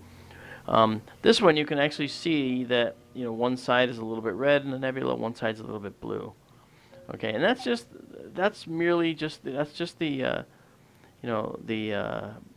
the quality of this filter. Now, once again, this is 25 seconds at 20,000 ASA, but we can, and we can subtract out that bright background. All right, very, very easily, and there's like I said, Photoshop is really good at this, and people say, well, I can't afford Photoshop. Well, that's not so true anymore, because if you actually get Creative Cloud, your Photoshop will cost you $10 a month. All right, and you can have the full version of Photoshop. It's like a subscription. So for $10 a month, you always have the latest and greatest Photoshop, and it's all yours to use. You don't have to pay $300, $400, $500 for a package, a software package. You can just do a monthly subscription at $10 a month, for instance, and bam, you got it. And say you want to use it for a couple months. Use it for a couple months, and you stop, and you don't have it, and you're not paying. So you can use it when you need it and pay for it when and that's the kind of thing that I'm doing. And I'm using Adobe After Effects. I'm using Premiere. I'm using Photoshop. I'm using Lightroom. I'm using a bunch of these different applications that are made by Adobe. Is that Daryl coming and going? No, that's me. I just got dropped twice. You did? All of a sudden, I can't hear you talking, and I Oh, drop. oh wow. I think maybe it's because you have that storm coming, Amanda. I'm telling you, I really, really do. I think it's that. It's just been so windy all day, and Yeah. I don't know how heavy the storm is going to be, but Well, you know maybe what? like a That's thunder. something. Wind Lightning. makes a difference. Wind could be a problem. Yeah. Yeah, that's So true. my Because that apologies. can. No, that's okay. I was just curious. So let's move on to another object here.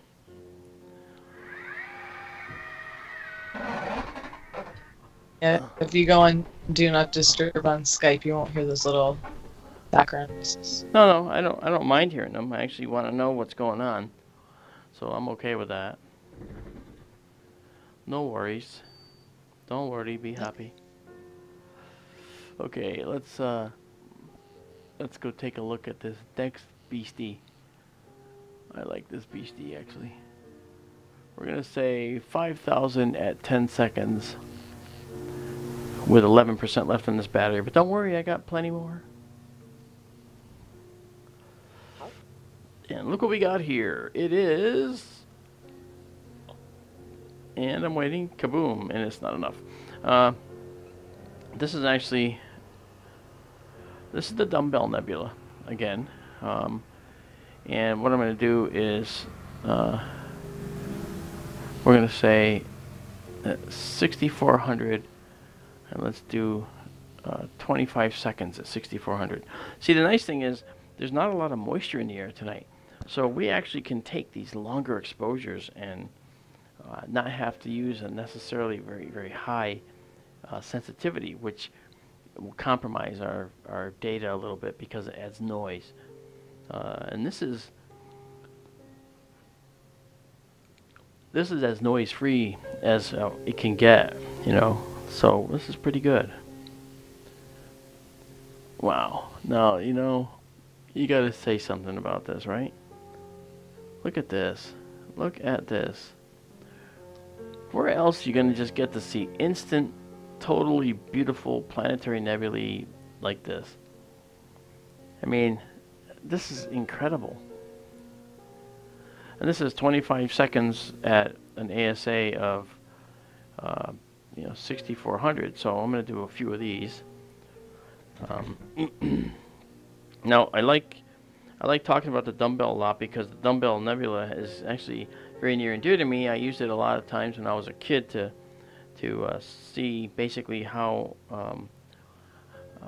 my telescope was performing. If I could see the dumbbell, I knew that I was doing great. Back in those days, though, we didn't have computerized telescopes. We actually had to steer them in star hop to our objects. And star hopping is an interesting technique because you basically would find certain stars along the way, like little signposts, and you say, okay, there are those two stars right next to that other orange star. That's the junction. Now we turn right and we go down this way and we go down two more big stars, and then we have this little pair. Star hopping. And it was kind of interesting because we actually did pattern. It was like pattern matching. You just match the pattern of the stars you see, and then you find your way to your object you're trying to look for. It was really cool. Very enjoyable. And are you still using Daryl's filter, or I'm back. The SkyGlow one? Yeah, I'm on the SkyGlow filter, and I will. I'm going to take a few at this one, and then I'm going to put the SkyGlow filter back in to show you how the dumbbell looks, which I looked at earlier. And you'll see a very different view because you're only going to see the oxygen 3 from this nebula. You're not going to see anything else. And so you'll see. Didn't I show this earlier though? Yeah. Yeah, we did it with Daryl's filter, right? Did we? I didn't think so. I thought we had passed it before you switched over. Maybe. I know I did some because I did something off stream before, and I wanted to make sure that I didn't do it again. I'm not gonna do it again, but that's okay. It's beautiful, and people are coming and going, so yeah, have a chance. And Eric wants to know: are you using the telescope with a camera? Yeah, I have a high-end camera on the end. I don't ever use an eyepiece in the telescope because it's always cameras and television screens now. for me. And so I get my data directly digitally, and it's brought down into the computer and stored digitally later. So I only get high-end data to my computer with as little monkeying around as possible. So within the camera, there's a camera card, and rather than take the image off the camera down the HDMI and then use that, I take the very high resolution image that the camera's creating. It's creating what's called a raw image. Raw, like raw egg, RAW. And a raw means it's just the basic image with the maximum size of the pixels that the camera can manage, and the image is nothing is done to the picture. There's no manipulation to the picture. The only thing I'm doing, which I may end up changing, for research purposes, I would not take pictures this way. Okay, for research purposes, okay, as soon as a picture shows up on the screen, notice how it's a little bit, craggy looking, then it smooths out a little bit. Okay, so you'll notice that. Okay, and that process is a noise reduction process. Now, to astronomers, that means to us, noise reduction means image manipulation. It's changing my image. I don't want the raw data monkeyed with. So if I wanted to actually do research with anything that I've been taking photos of, I would never, ever, ever use an automatic process within the camera to do something like noise reduction to make it look better to my eye, because that's compromising my data. It's changing the data, and changing the data is bad. We don't want to change the data.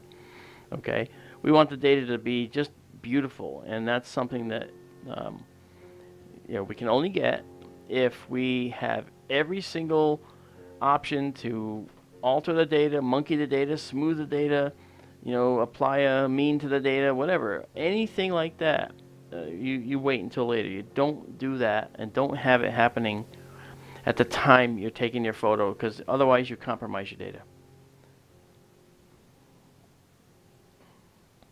I think that makes sense, yeah?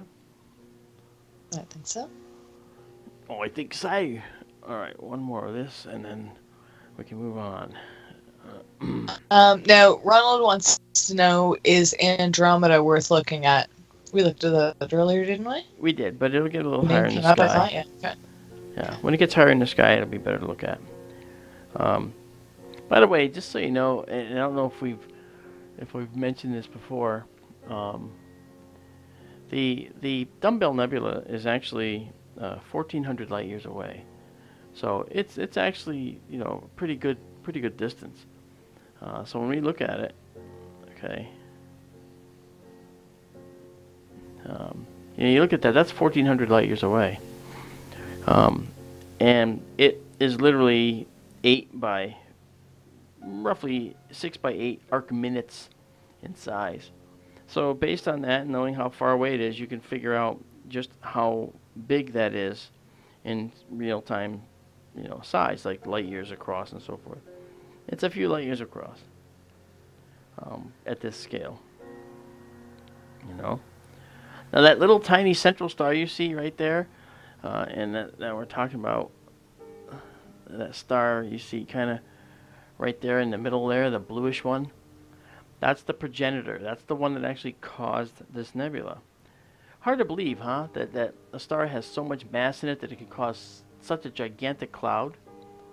I mean, it's really hard to believe, isn't it? But it's not a really difficult thing to buy into. I mean, it's true. It's true that this is how it looks, and that's what happens. So, that said, when we look at something like this, that the star in the center is actually a white dwarf.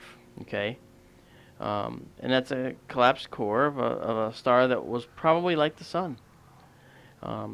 Which is kind of interesting, because that shows you kind of what may be in our section of space after our sun dies.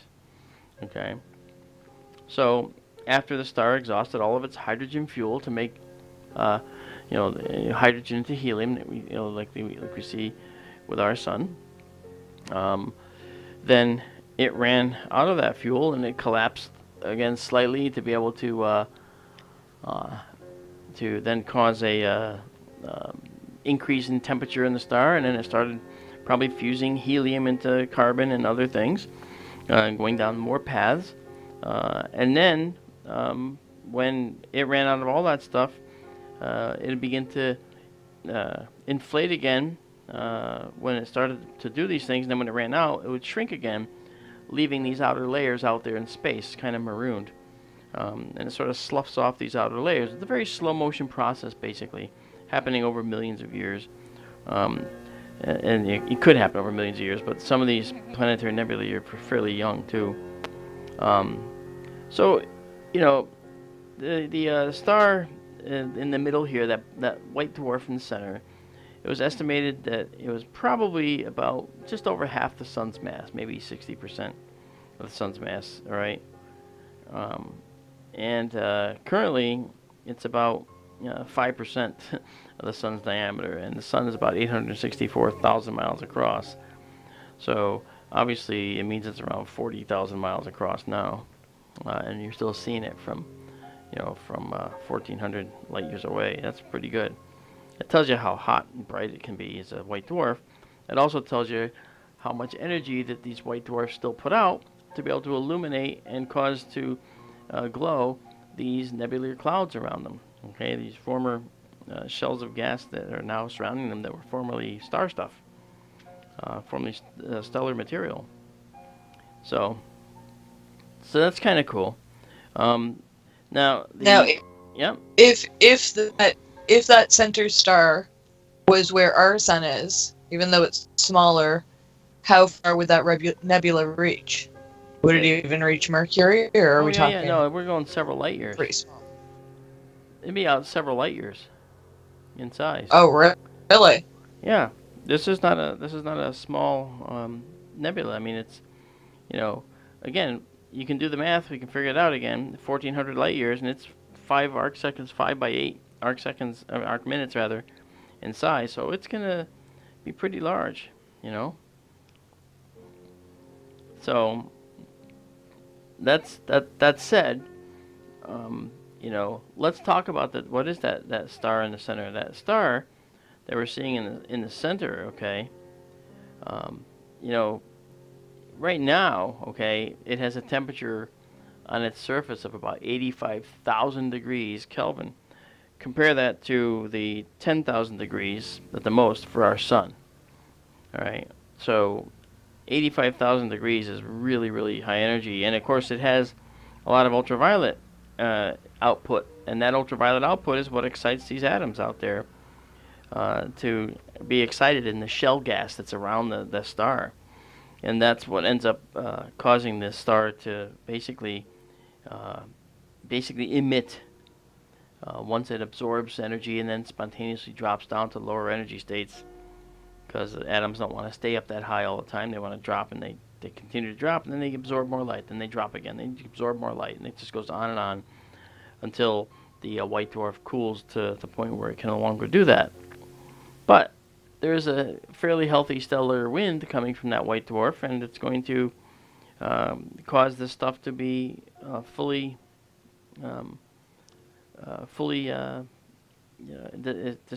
dispersed at some point.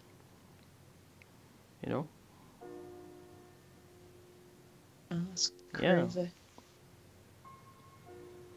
And again, most of that emission we're seeing is that bluish green line, that bluish green gas we're seeing there, that color.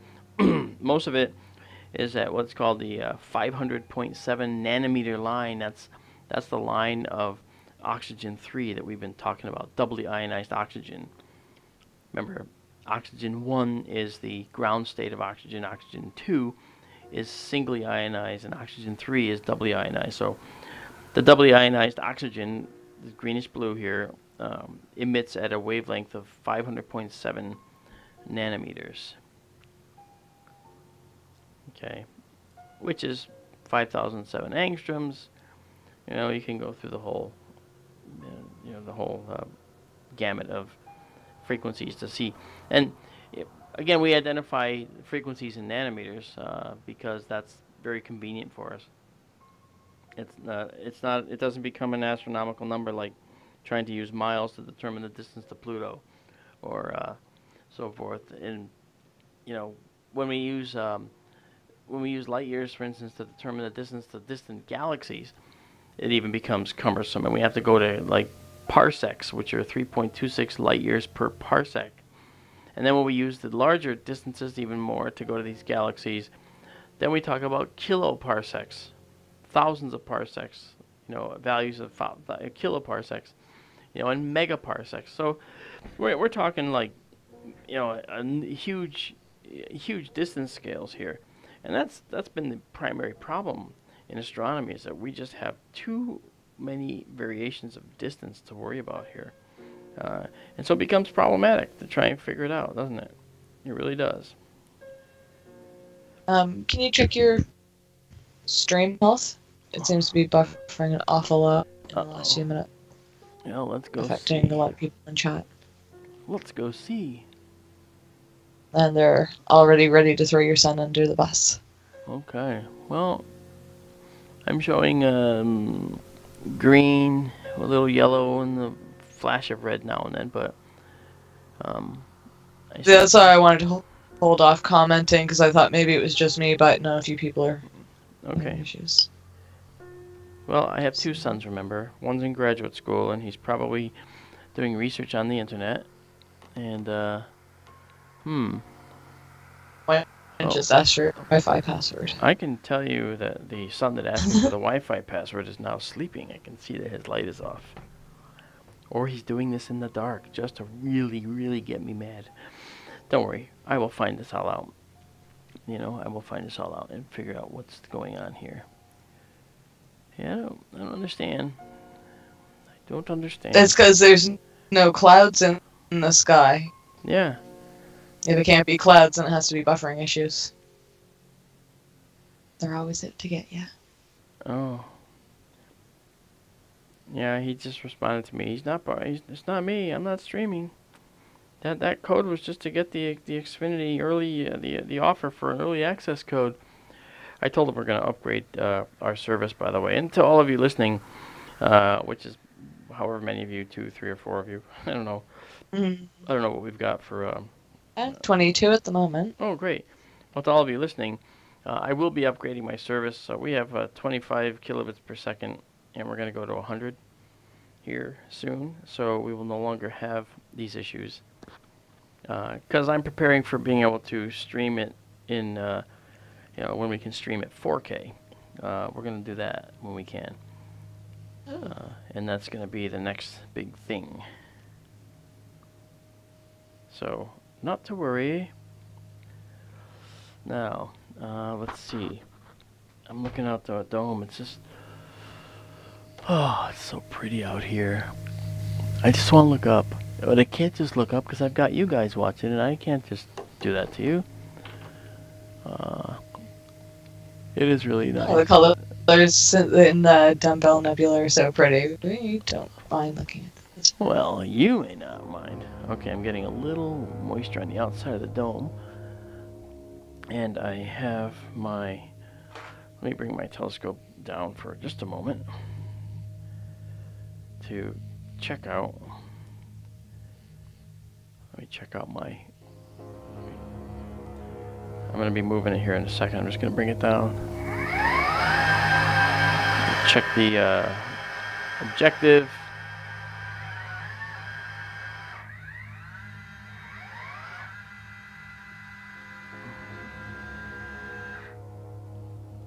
Okay.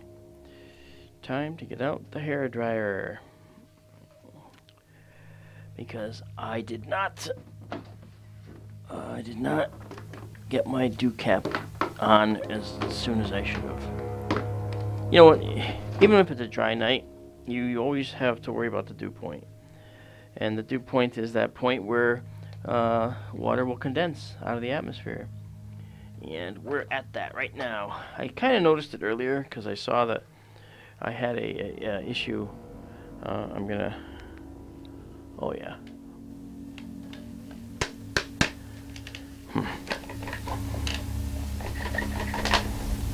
Yeah, and my hairdryer now won't start. That's great. Okay, hold on one second.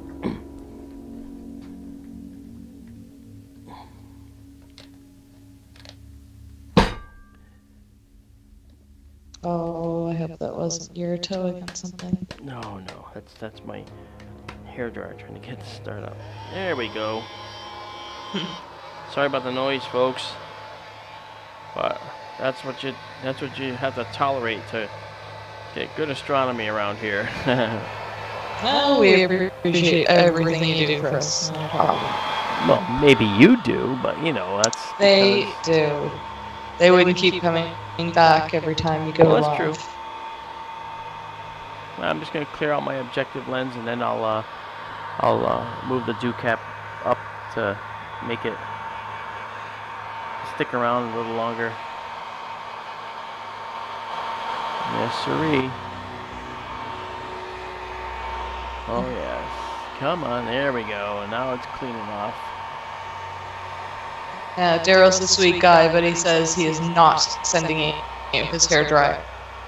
He's saying what? He will not send you his hairdryer. You know what, Daryl? It's okay. Because my hairdryer, when it works, is really good.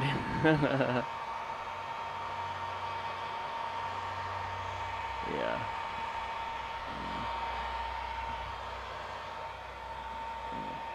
Yeah, sorry about the noise, like I said.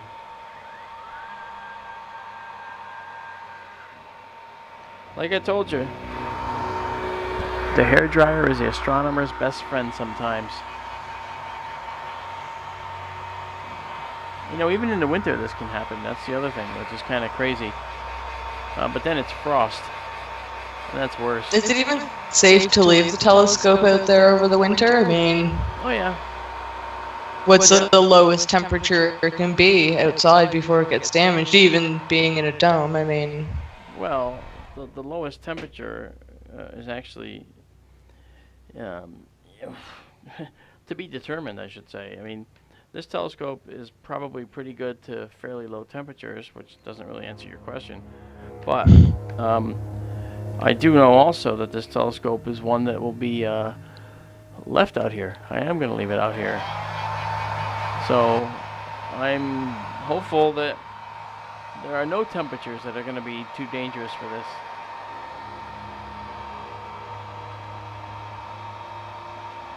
I could be wrong. I could be wrong. We could end up you know, needing a heck of a lot of hairdryer action out here. We can't use heat in a dome, of course, as you know, folks, because you know, heating a dome causes a lot of turbulence, which will then go out through the slot, which will then ruin your night shots. Not good. And the dew cap is good for only so much. After a while, even the dew cap has to be you know, cleaned itself. And I noticed that the first thing you notice is that the dew cap around the outside edge, the dew cap's wet. You know, even on a night like tonight where it's really nice out. Oh man, we have. I guess a telescope doesn't really generate that much heat, or else you wouldn't be able to use it for an entire night, right? So yeah, no, it doesn't generate. Maybe any the computer's in there. Yeah. Okay, we're gonna... Or I'm cold just thinking about it. I know, right? I'm gonna go to... But, I mean, if you get a nice crisp winter night, I'm sure the stars will just be tremendous. It's worth it. Wait until you see the winter sky. Okay, we're gonna go to an object here that's gonna help me calibrate the telescope a bit. Oops. That's the problem when you're controlling it with your iPad. When you go to put the iPad down, you got to be careful not to accidentally hit, as I did. It's a hit like the hit the one of the little arrow keys, which tells you to drive a certain direction in the telescope. Okay. Now we're ready. That okay, and now I'm gonna just see what I got here for exposure settings. Okay, that's probably way up high. Yes, it is. I'm going to go down to 1600 and 10 seconds. This is what we call an acquisition frame. We're just trying to make sure the object that we're seeking is in the frame, and if it is, we will refine. And there it is. Okay. So now, all I have to do is move it over. Oh, that was a little too much. It's a little too much. Sorry about that. Alright, here we go. Okay.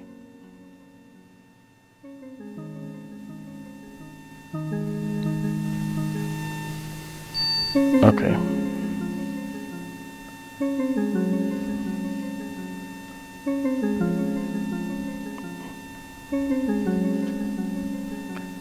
Let's see here. Alright. Let's get up. Alright.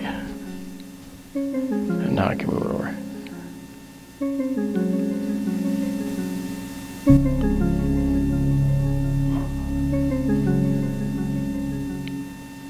Here we go.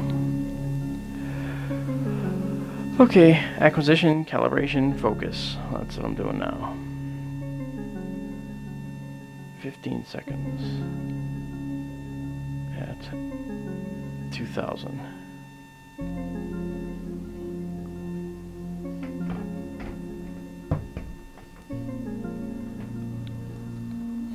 And it is, boop, come on.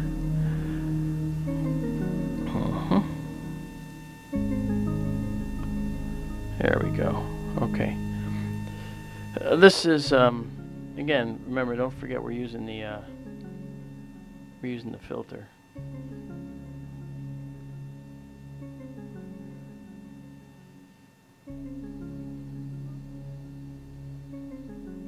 Okay. Let's go a little higher here. Cluster? Yes. It's not a Saw a peek of it and then it disappeared again. I know, because I'm taking another photo. I apologize. I'm just getting the calibration. Just trying to make sure that I have a nice, stable image after heating up the end of the telescope. Okay, let's see what I got. Okay, I can see that I gotta focus this again. So Yeah, how is the batteries on your headset? I can hear a high-pitched buzz, and Ian I hear it just asked if it's a high K hertz noise. Yeah. Do you hear it now? Because I think it went away, but I think it was because I was holding the iPad between me and the... Oh, maybe. Yeah. Okay, let's just do this. Here we go. Okay, this is now a focus operation.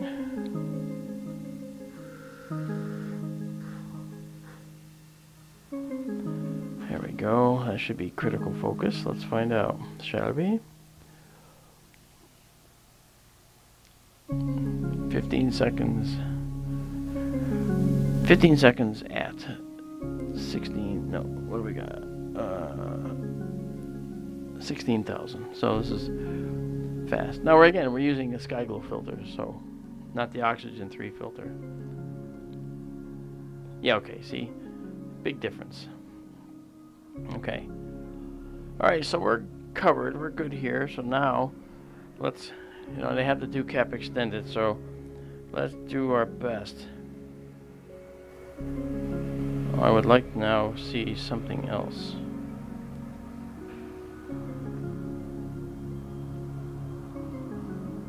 That's that. Okay, let's go down here. That screen was filled with stars. Yeah, actually, I'm sorry to take that away from you. I should have left it up there. I apologize. Yeah, way too many stars. But that is actually M11. That's the wild duck cluster. It's not a globular cluster.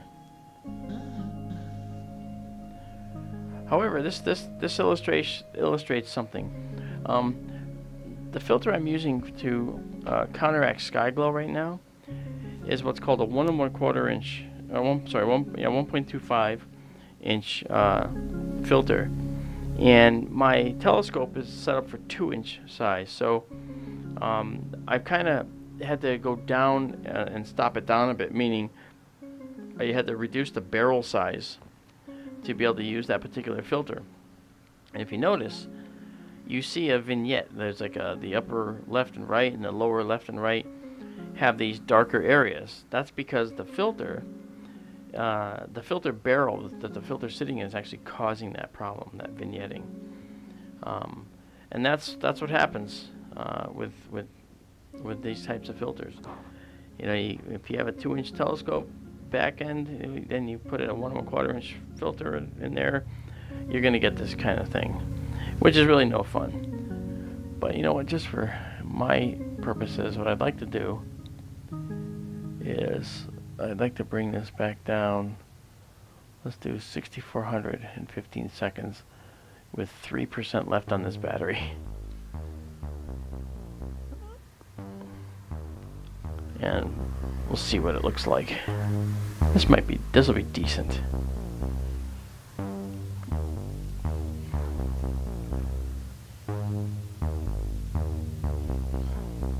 Yeah, that's pretty.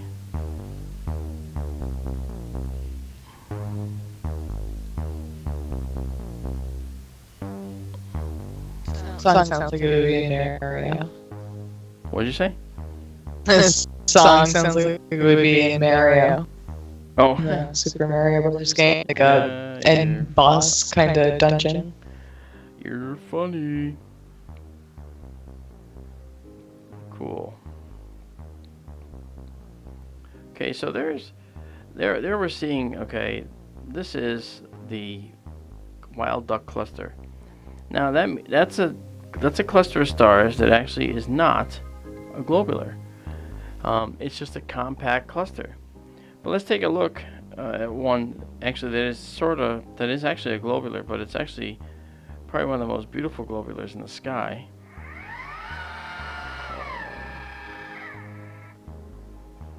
And it's a little bit lower, but let's see if we can still image it.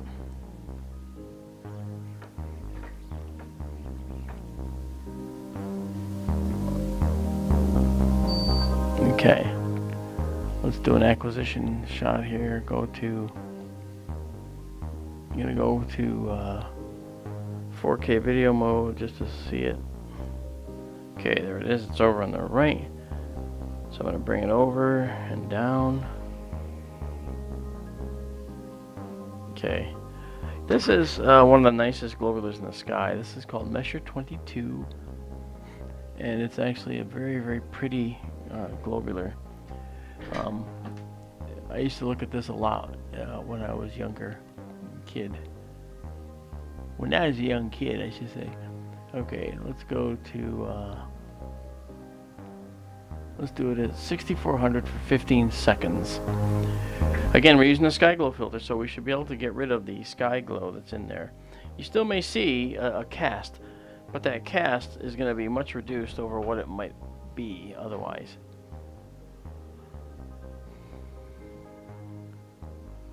So you said this is cluster? This is a yeah, this is a globular cluster that we're looking at right here. Now, how could Messier have confused that with a comet? Well, or it's just something he came across while looking?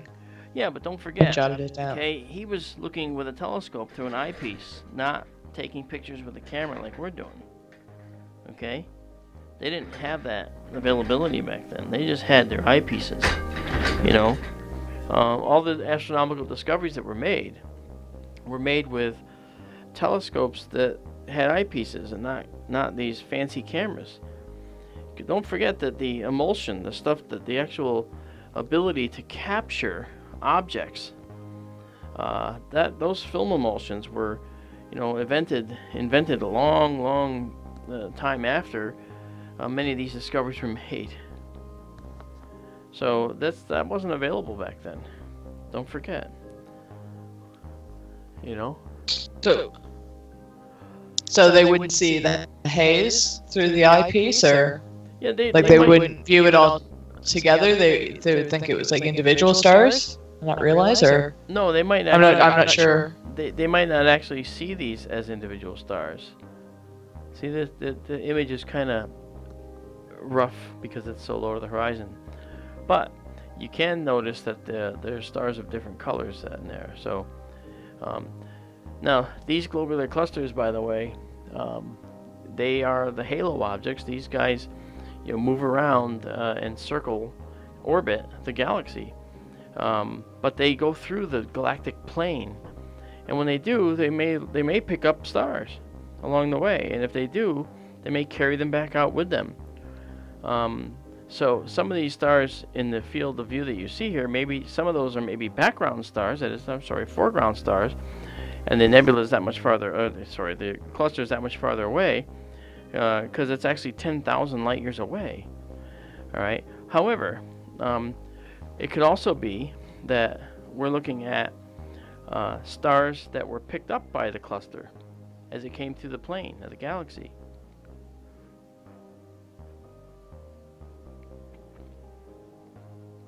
So, so just so you know, I mean, there's some pretty good records of when these were cataloged. Charles Messier actually, had actually cataloged this on June 5th of 1764. Okay, and he made note of it. So that's how we know that he did. All right. Pretty good stuff. It's amazing stuff. Yep. Now, here's what's interesting also. The overall size of this cluster is 32 minutes of arc.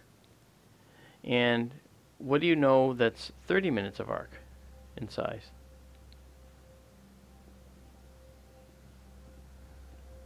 Half an arc hour? It's half of a... It's half an arc... 30 minutes of arc, 60 minutes of arc is a degree. What do you know that's half a degree in size in our sky? Oh my god, I'm so scared to guess. Well, then you'll never guess, will you? Is it the moon? Yes, it is the moon. Yay! See? So this is 32 arc minutes in diameter, and the moon is 30. So what that means is that this is actually bigger than the full moon. This cluster is bigger than the full moon in the sky. That's huge. And you said it picked up what by going through? Well, because it orbits the galaxy, it goes through the galactic plane. It's possible that this cluster picked up stars that used to be in the galaxy and brought them with it and trapped them, gravitationally captured them, which could explain some of the different color stars we see, perhaps.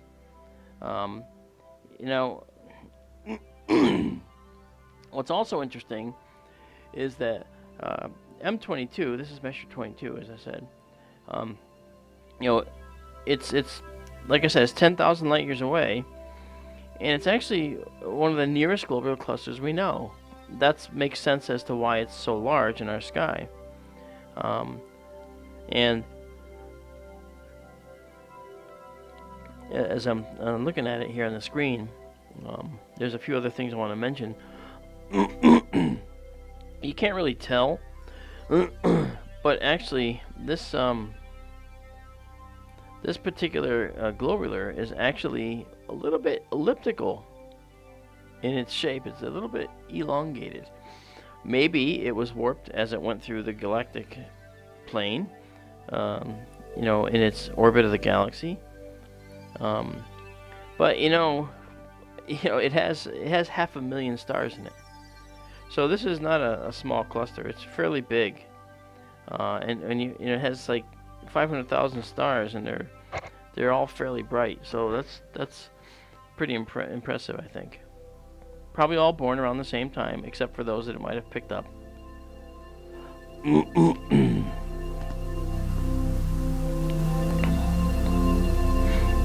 Yeah, this is just something else.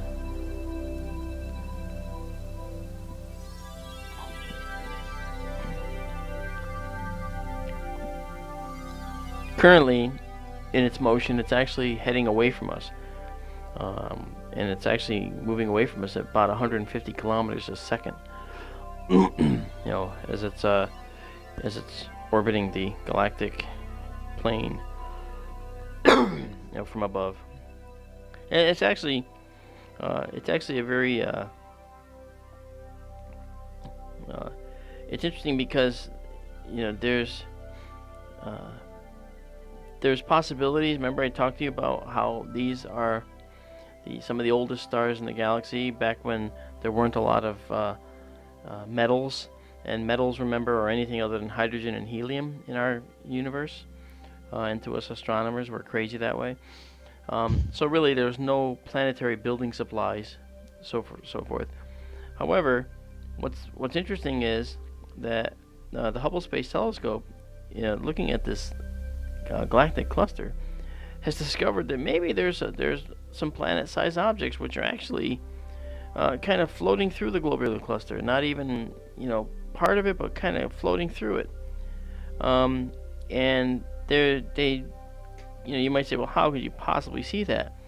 And that's because there's so many stars in this cluster that you can actually use something called micro lensing, which is a gravitational lensing process. Which I don't know if you know what gravitational lensing is. It's one of our techniques we use to find you know, exoplanets. It's if you have a farther star and a closer star that has planets around it.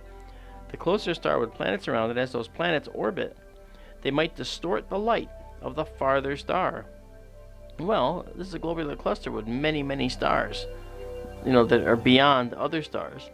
So it's possible that we're actually seeing planets in this object that are really kind of cool. Well, I don't know. That's what I would wonder too, but I don't know. In the beginning, it sounded like what? Like there weren't any. Well, what I'm saying is, though, as these clusters orbit the galaxy, they basically could steal stars, and or, you know, whole stellar systems, and drag them away as they orbit through the galactic plane. And maybe that's what's happened here, but there hasn't been enough. There's not enough stuff in these population 2 stars to actually, you know, indicate that if the star could have formed from only basically hydrogen and some helium, well then how are planets going to form if there aren't any other elements for planetary objects to form? You can't have a planet made only of hydrogen unless it's a planet like Jupiter. So when we say planets, yes, you could have planets in a cluster like this, as if they're Jovian planets, that is planets like Jupiter, because they're mostly hydrogen gas. You know, so, you know, Jupiter would have to be 10 times its mass just to be a brown dwarf. So, given that we don't have Jupiter as a brown dwarf, it's possible that there's other helium giants like Jupiter, and hydrogen giants rather like Jupiter, that are in a globular cluster. But when we talk about planets in globular clusters, you know, we're talking about rocky planets, terrestrial planets like our Earth. So that might have been something I probably should have been a little more clear about, and I apologize if I was not. So,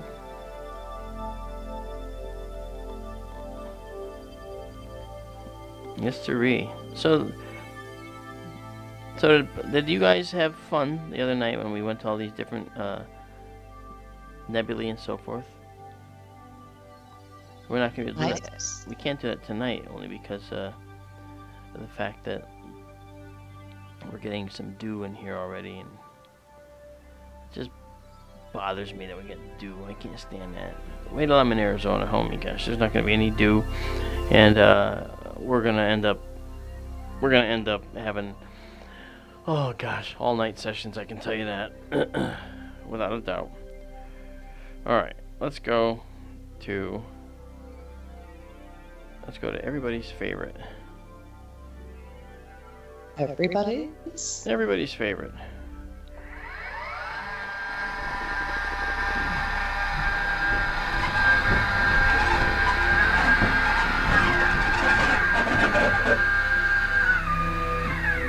Okay. Oh yeah, it's a little higher in the sky now. What did I say I'd go to once I got higher in the sky? You remember? Vale? I did say that, yes, but we did our little bit of the Veil study, but what else are we doing? Oh, I got a battery I gotta replace. No, I said we would go check out Andromeda again.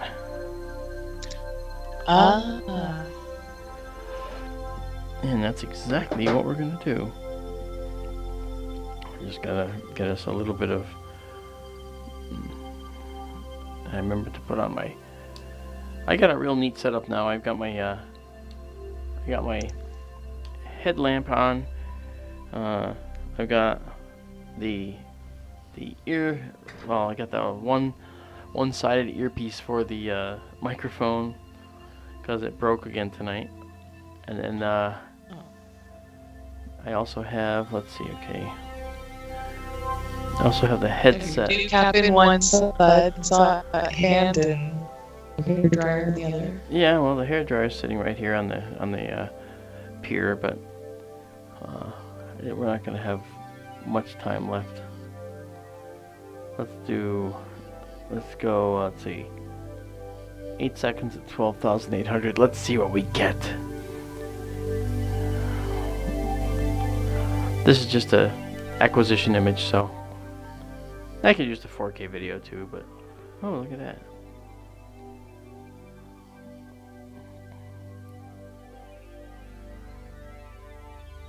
Oh, that's kind of weird looking.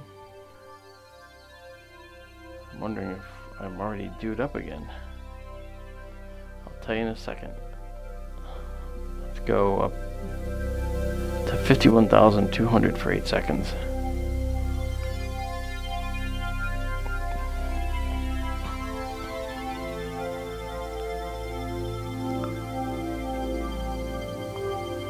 Okay. What's interesting about that image is we're actually looking at one of the companion galaxies to the Andromeda Galaxy, and it's that object that you see, that fuzzy object just below center. If we go up, though, okay, this is the core of the Andromeda Galaxy here. Okay, and we're in that 4K video mode, so we'll come out of that, and it resets us back to our other settings. And now let's go to, again, we're using Sky Glow filter too. Let's go to an ASA of, say, 8,000 for 15 seconds, just to see what we get.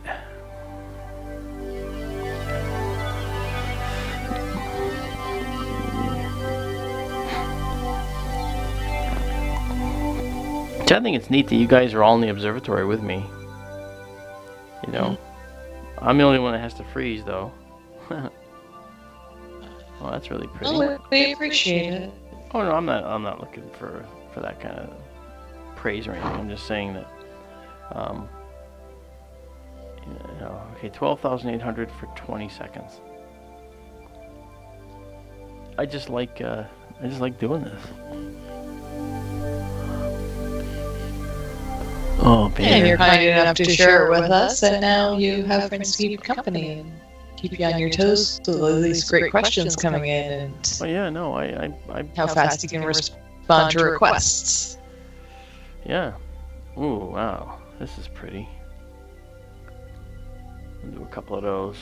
I'll show it to you in a sec. After this one, I'll go in and we'll look at it in some detail. Remember, the Andromeda Galaxy is 2 million light years away, so the light we see from it left 2 million years ago. And you know, as we progress technologically, we're starting to see that light speed, which is currently the speed limit in the known universe, is actually a very slow speed, and we see ways to go faster than light speed, which is something that has always been, you know, a funny science fiction thing. Oh, we're gonna warp drive and all that stuff, but it's actually now it's an actively researched propulsion technique, because there's a number of reasons why it can be actively researched, and that's because Is Star Trek one of them? well, Star Trek is actually, the funny show, the show that everybody loves to see, that that talks about warp drive as a possibility. But the concept of warp drive is actually something that's been around for a long time, and to go to something like this that's on the screen would take 2 million years at the speed of light. How slow is that? I mean, I want to get there in 3 or 4 days, and even that's too long. How could we possibly do that? Well, there are ideas out there, and again, we've only been keeping written history for about 50,000 or so years, maybe a little more. And in that short amount of time that we've actually been keeping written history in our existence, we actually see possibilities for getting to these distant places, these distant island universes that are these other galaxies. And those possibilities all exist within string theory, and all depend on string theory being real, and something that we can actually utilize. Multi-dimensional travel and so forth exists within the string theory world. And 10, 12 dimensions, you say, well, what good is that? Well, we have only 4. X, Y, and Z makes up our 3D physical space, but it's all moving through time, and that's the 4th dimension. So X, Y, and Z, and T, all moving through time. And that is something that we don't actually think about too often, all right? Because we live in the here and now, and as I mentioned to you the other night, many people barely even look up in the sky. So it is kind of difficult when people make these comments about the universe from a position of not knowing anything about it and trying to sound like they know what they're talking about. Okay, and any one of us could be that person if we just don't bother to read. When we just like try and pursue our own agenda or whatever. But the truth is, and Michio Kaku, the famous physicist he's in New York City, actually, in New York, one of the universities, and hopefully I get to talk to him soon. But he's a big string theory guy, and he doesn't go as far as I go, and that is when I talk about the possibilities of utilizing extra dimensions and being able to punch out of our known universe and punch in anywhere we want in a few minutes. But it's possible that is something that we can do, and it's buried within string theory, the tenets of string theory. So it's a very interesting concept, a very interesting idea, and it's something that I think is gonna be on the plate moving forward into the future here. And speaking of the future, can you address the fact that we will one day collide with the Andromeda Galaxy, the Milky Way? Yep, and that's where I was going. That's the next place I was going, actually. It is true. What Amanda says is not just idle chat. She is telling the truth. We are actually on a collision course with the Andromeda Galaxy, and we will hit it at some point in the future. Don't ask how long, because that number is not readily available, but it is a number of it's time that is going to pass. A lot of time will pass before we have to worry about that. Let's put it that way. And a lot of time will pass before many of you even realize that there's a galaxy out there we're going to hit. This information may get lost to future generations for many hundreds of thousands of years, and then the Andromeda Galaxy is going to be very large in our sky someday. Right now it's 5 degrees across in our sky, about, and it's going to be even larger. It's going to take up a great deal of our sky eventually, and we'll already be warping our galaxy core, and sorry, the galaxy disk will be warping, in a direction toward the Andromeda Galaxy eventually. Now, to know, that's beautiful. To know what we're going to, how we may look when we're under collision with the Andromeda Galaxy, you might want to look up the antennae galaxies. Antenna, like bug antenna. If you look up antenna galaxies in Google and you get some photos, you can actually see two formerly regular spiral galaxies that collided, and you can see them in the process of colliding. And you can see what they look like, and you can see how they are all warped into each other, and really are phenomenal and very interesting looking, galaxies. So check that out. Can you see it with your telescope, or is it too far away? Or? No, I can see it easily. The trouble is, it's already set, and I actually looked for it, and it was setting as I was getting going. So I didn't get a chance to do that, unfortunately. I apologize for that. Oh. That's can't why control the stars yet? I can't.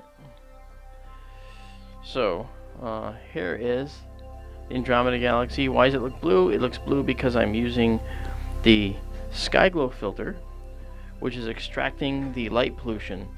But don't worry, because I can induce the right color back into it, because the right color information is there. It's just being subdued by the filter color, and I will bring it back easily enough.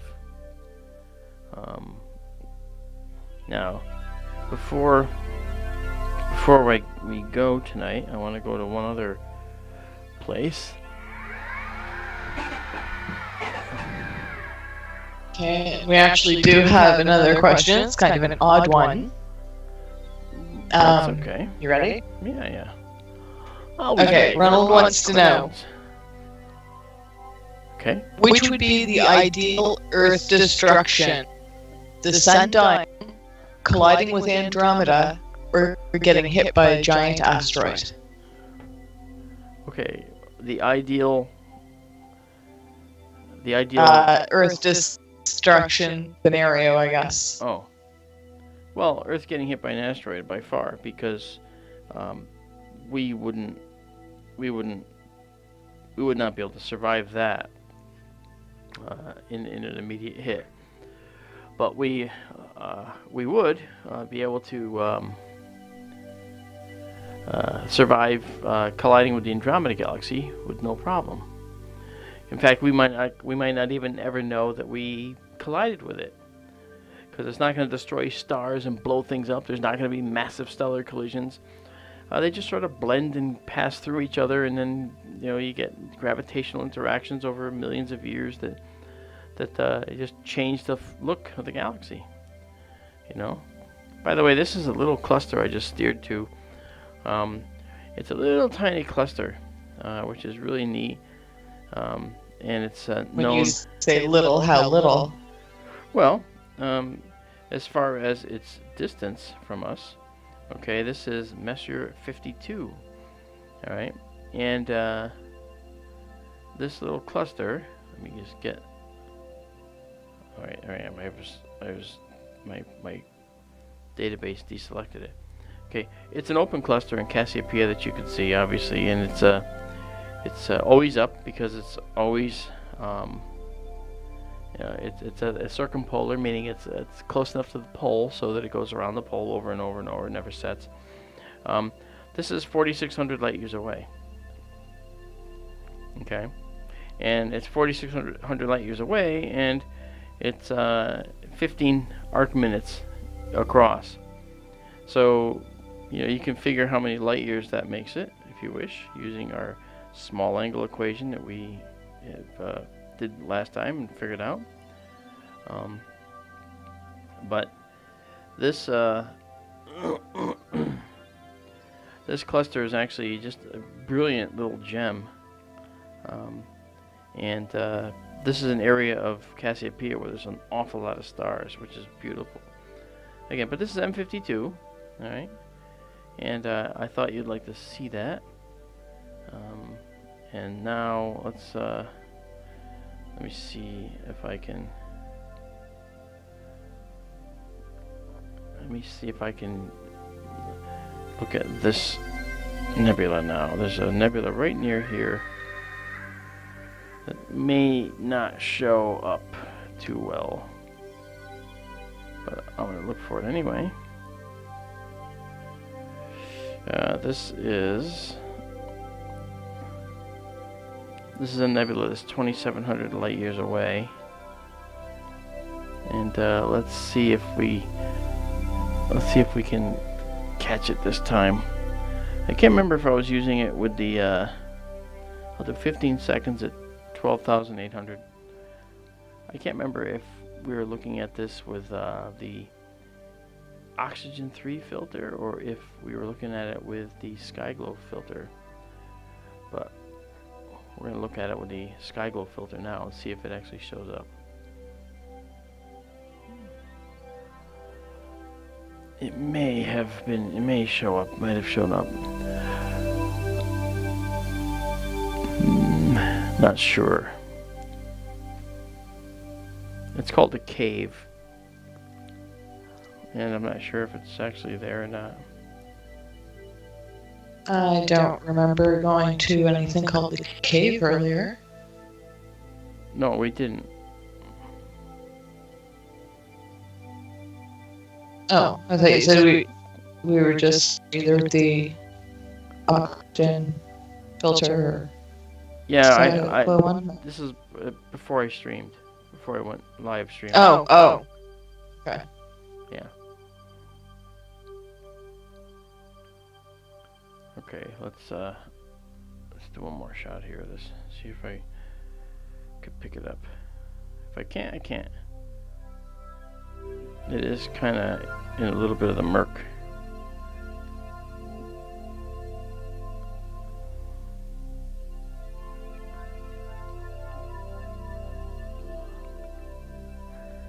It's in a little bit of the murky murk. And what does the murk mean? I know you use that term all the time, but I don't know if you ever defined it or not. When I talk about the murk, I'm talking about it's in a little bit of the murky sky. It's in a part of the sky that's a little bit murky. Oh, that didn't help you, can't. No, you should never try to explain the definition of a word using the word yeah, you're right. that you're trying to define. Yeah. The quality of the sky in this particular region is not as high as it could be. Is that good? Is that a little better? Not really. Maybe for astronomers it would be, but... Yeah. Let's try this.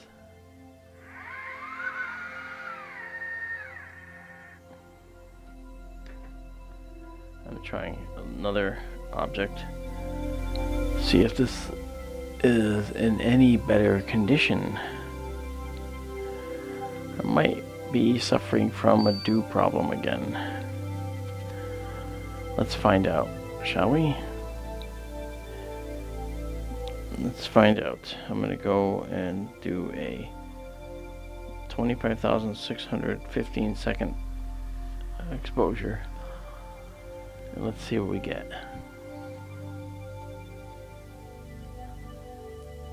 Yeah, people in chat are saying it's semi or non-transparent and just kind of hazy skies. Will a murky area always be a murky area? Does it depend on the seasons and the humidity and the time of evening? Yes, and all yes. Yep. Okay. Yep, all that. That's what I was wondering. I was thinking. That's fair enough. Okay, so let's see. I gotta check on this now.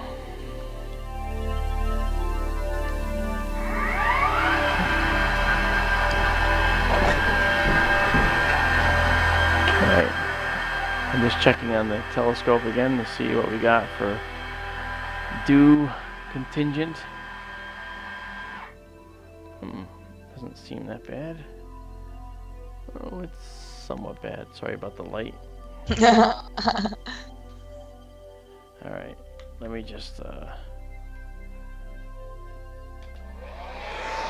about the noise. I'm just always trying to figure a way around the dew, you know?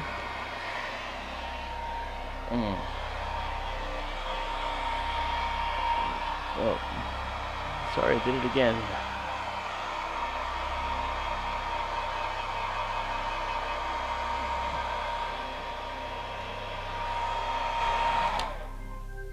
Okay. I think that's reasonable. What do you do for us? What, use my hairdryer in a dome? That's hardly a major thing. Well, no, but I mean, a lot of people would pack it in at the first sign they do, but you keep fighting for us and try to show us as much as possible for a stream, so... I try. Okay, let's put this down here. Let's move. That's already moved. Okay, that's good. Alright, since that's not working, that means that I have to go to something a little bit different. Oh, what's that? Let's take a look at this. Let me see.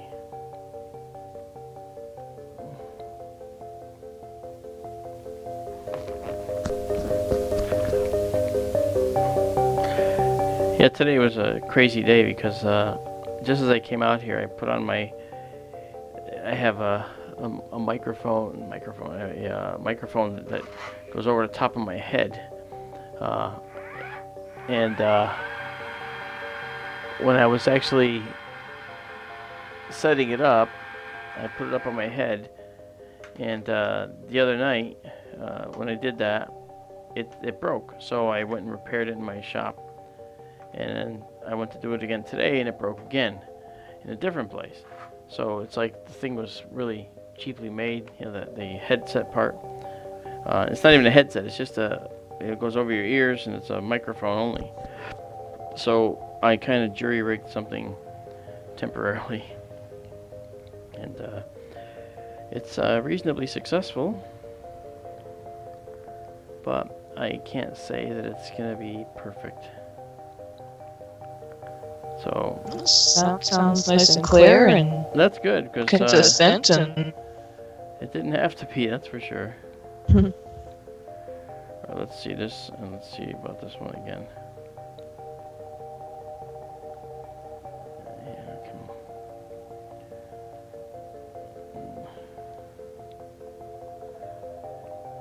on. Okay. Alright, hang on while here, let me just... Here.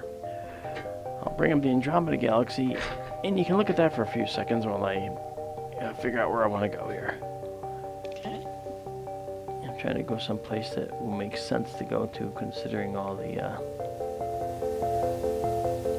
dew we have, what direction to go in, and so forth.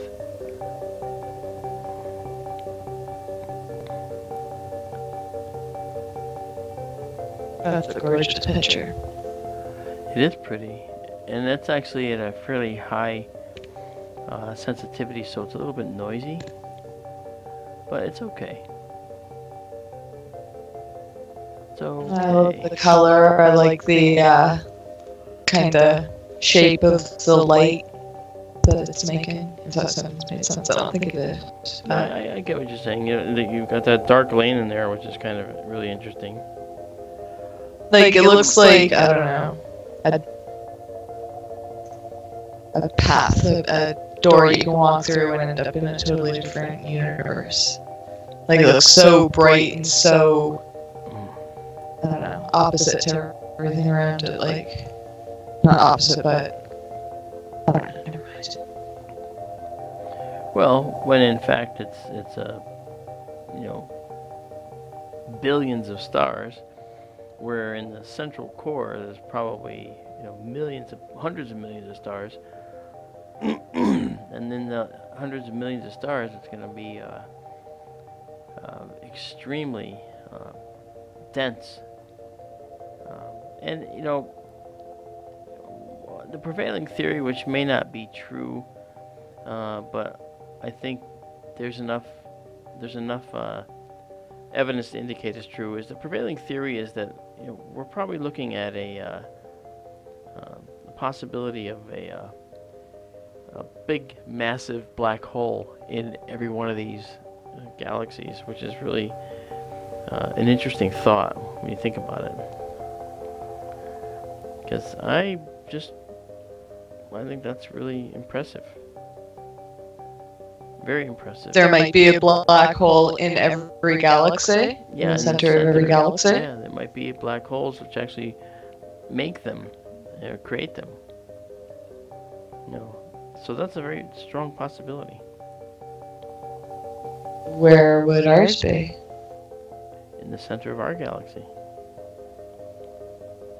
And there's reason to suspect that's true, because we have very interesting data indicating that we have a very powerful radio emanating object, Sagittarius A, in the center of our galaxy, which is really cool. Let's go to another one right now.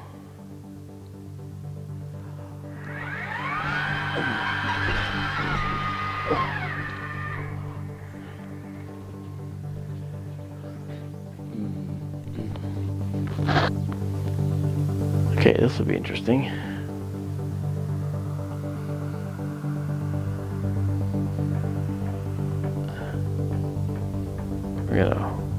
Would it be the dark hole that makes the spirals? What do you mean?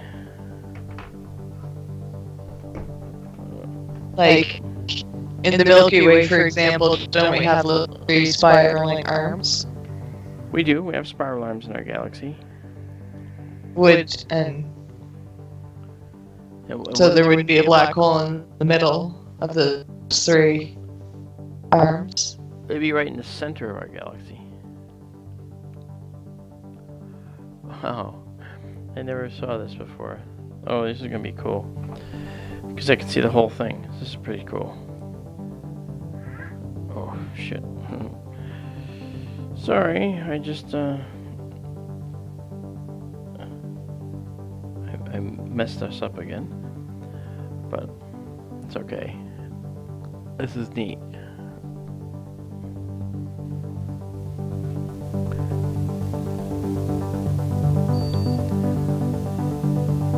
Yeah, let's just go to 4K mode for a moment.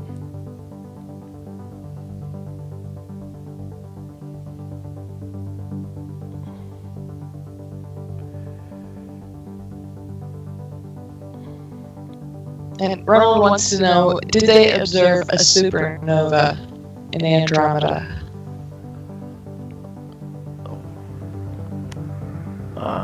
I don't know if we've seen a supernova there.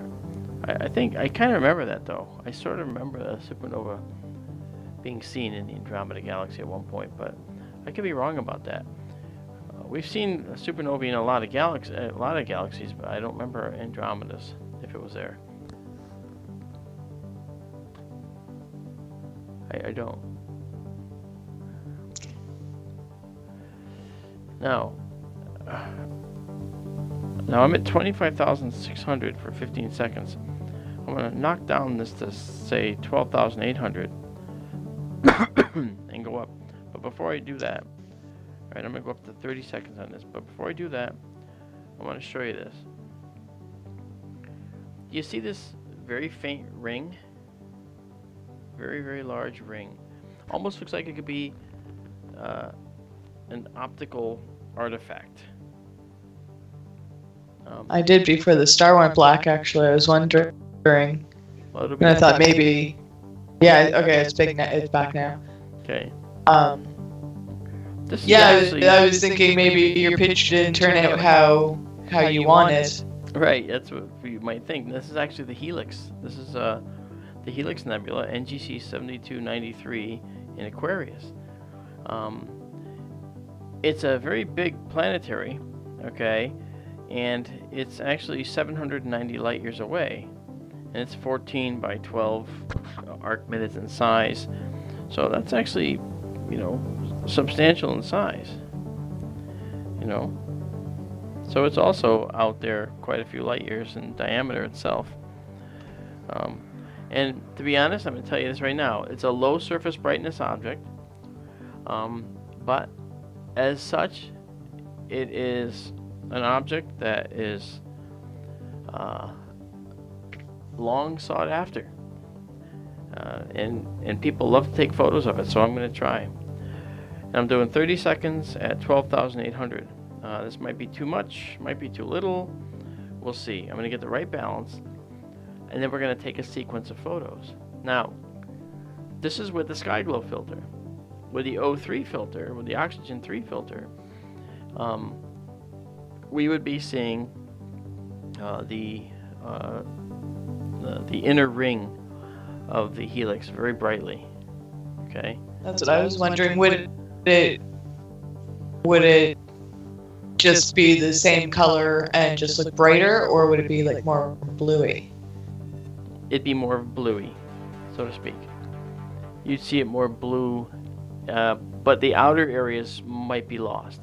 Because again, we're specifically looking at the Oxygen 3 emission from this nebula.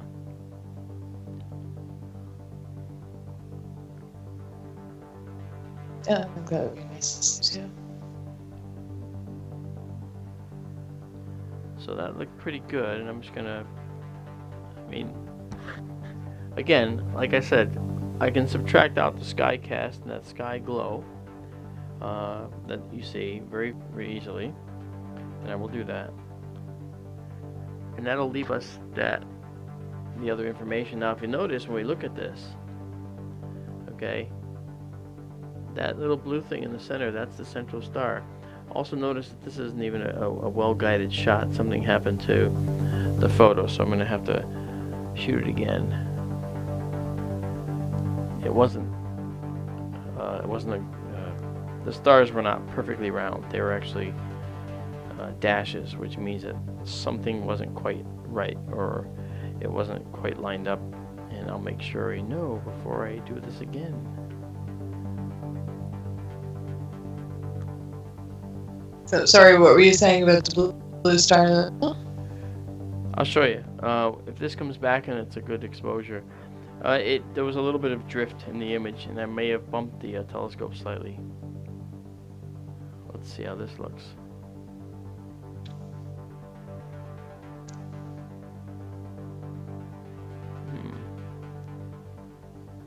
Interesting. I still got a little bit of it there. Alright, well, you know what I'm going to do? I'm going to try a little something here, maneuver.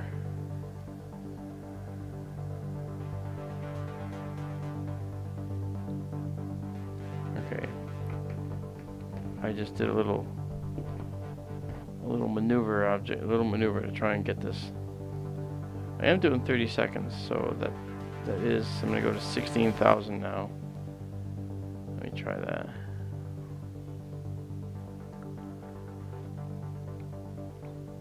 It's all about trying to get the right parameters for shooting this.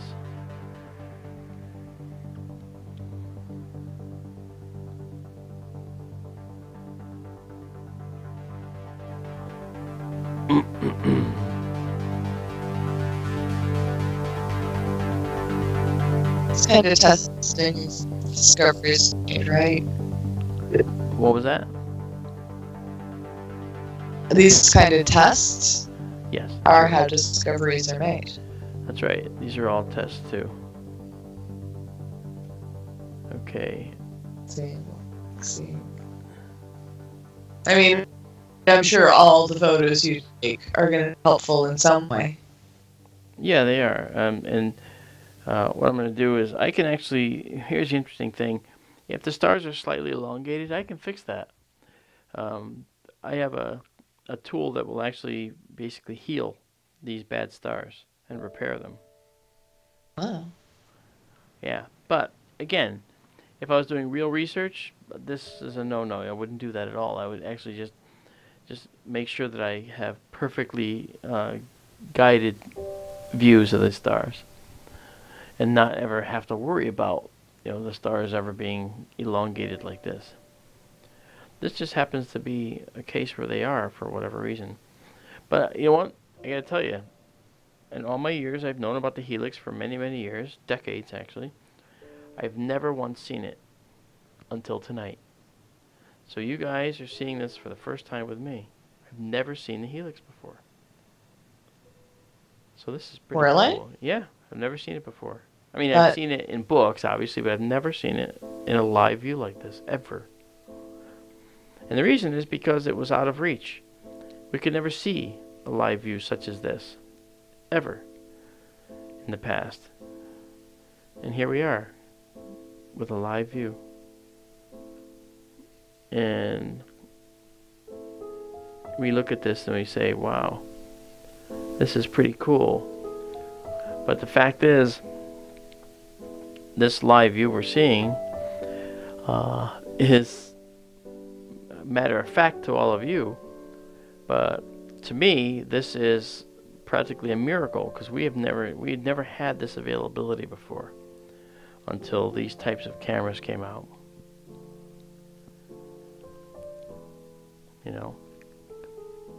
Now, there's something to be said here. To see a little more of the infrared, and that's nice, and a little more of the ultraviolet, we could convert this camera to something called full spectrum. But there's a problem, and that has to do with the way this particular camera is made, and that is that there's a little infrared LED inside the camera that will take away your ability to take long exposures, unfortunately, if they convert it to a full spectrum, meaning we see all the infrared, we see all the ultraviolet that we can with this camera chip. The reason is because there are little filters over the sensor that we would be removing and replacing just with plain old glass. And these little filters block the internal LED that monitors the shutter on this camera, this particular camera. And so if you take a photo over 1 second long with a modified camera like this one, this particular exact model, then that'll be useless, because it'll make this blatant giant contamination light leak, so to speak, on the actual sensor, because the filter that would normally block it is no longer there. So that said, we have to consider using a different type of camera for doing a full spectrum view, and the A7 actually is a good candidate, and the A7S. But this particular camera, which is the next variation, has a modification that precludes it from being able to be made into full spectrum. Now, I have another camera in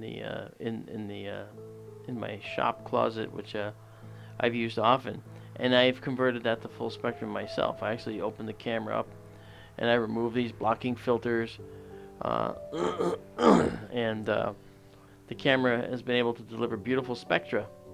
And if I put that camera up to the end of this telescope and take pictures with it, we can get some beautiful spectra.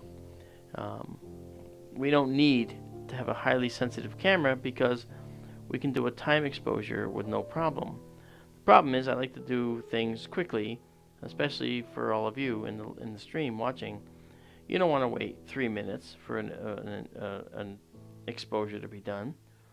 You want to see something in 3 or 4 seconds, and that's certainly what I would want.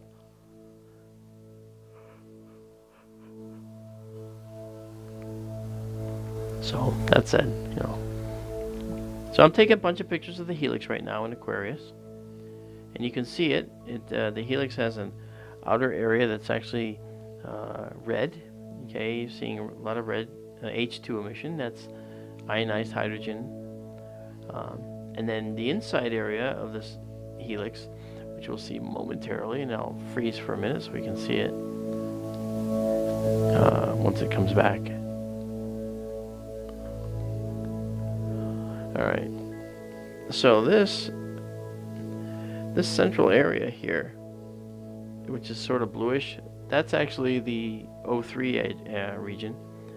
And then in the outer area, okay, that you see, that outer area that looks kind of like a lens effect, that reddish ring, that's actually H2 emission out there.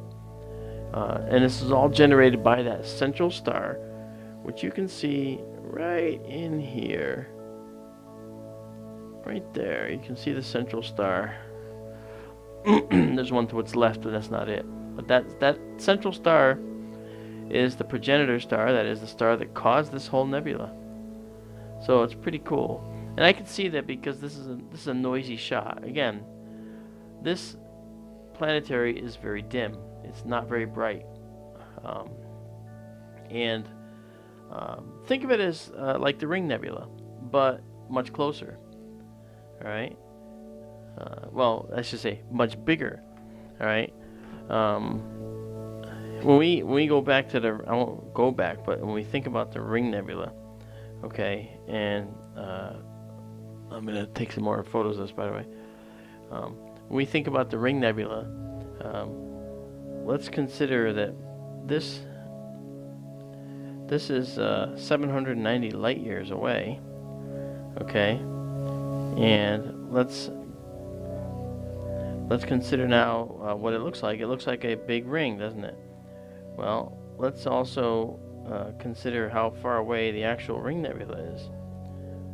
Okay. Now, the Ring Nebula is, 1,400 light years. So basically, it's twice as far away, but it's actually quite a bit smaller than the helix, isn't it? So that means that the helix has been around for a lot longer, perhaps, and the material from the helix, from that progenitor sloughing off of this outer layers of the star, has had some time to take hold, and it started to disperse into the interstellar medium, and this particular cloud, the helix, planetary nebula, may be starting to disperse. So it's not as bright as a Ring Nebula, which is more compact. Even though it's twice as far away, it's not twice as small. It's actually much, much smaller. So that said, remember, this is the same magnification that we've used. You remember how big the Ring Nebula would be in this image. The Ring Nebula in this image would be only the size of if you take that central star and maybe 6/5 of that star, and maybe a little more, would be the inner donut hole of the Ring Nebula. And the donut hole of this nebula is probably 50 of these stars. Maybe more, maybe 100 stars. So it's actually much, much more dispersed, and thus the effects on the of the ionization layers in the oxygen levels or oxygen layer versus the ionization in the hydrogen is very, very different. So it's a fascinating concept. It's interesting to look at, but I don't know if like I said, I've never actually seen this nebula ever. That's except so tonight. crazy. I saw this nebula for the first time in my life with you guys. It's never been available to me. It's never been available. So it is now, and I'm pretty pleased, and I'm hoping that we'll be able to take some good photos of this tonight and get some better processing of these. So this is 30 seconds, and we're doing these 30 seconds at, I believe, 16,000. So 30 seconds at 16,000. Do you think over time the Dumbbell Nebula will kind of round out like the Ring and the Helix? And they're different. It's different categories of planetaries. Every planetary has some similarities in the chemical elements and so forth, but and that has to do with the original star that made them is pretty much the same as some of these other stars. However, the dumbbell is a little bit different, as is the ring and the helix. Okay, these are different in that these look round. The ring and the helix look round, and the dumbbell has that hourglass shape. Okay, and there's other planetaries that have this strange shape too, where they have a strange asymmetry, and they may have this look where some material looks like it's gone up to the top and some looks like it's gone to the bottom, or vice versa, or out of the stars, north and south polar regions or equatorial regions only, and so it's most likely equatorial regions. So we're probably looking at what we call bipolar nebulae, and you think of bipolar, think dipolar, like a dipole, where you have one end and the other, kind of like a dumbbell, where you have the old-fashioned dumbbell with the rod in between the two balls on the ends. Okay, the dumbbell like you see in the classic cartoons, and think of those as mass concentrations at each end, and that's kind of what we're seeing with nebulae like the dumbbell nebula. No, that's not why it's called that. It's just called that because it has the rough shape of an old-style dumbbell, but it's really more of an hourglass shape. And in fact, if you look at the dumbbell, longer exposures, it actually does have sphericity to it. It's sort of round as well. You can see the outer layers connect to each other. It's not just the dumbbell shape. It does do this connection like that. It makes a circularity to it, and that's cool. Very Will cool. the two ends change then? Will they get larger or more round? I suspect that the nebula will basically grow in size as the material is moving outward. Well, they're moving outward. The material is moving outward at a certain rate of speed. I don't know if it's moving faster at the mass concentration areas, the areas where you see most of the dumbbell, like in the hourglass section, or in the round spots. But most likely, it's a combination, and these overall speeds are going to contribute to the nebula eventually dissipating into the interstellar medium. So we're seeing these things sort of in a short term, which is kind of crazy, but that's the way it works. Because remember, all the stuff that gets out into the interstellar medium eventually comes back to us, doesn't it? We see it, we figure out what happened to it. We know that planets get made from it, and this is actually very interesting stuff.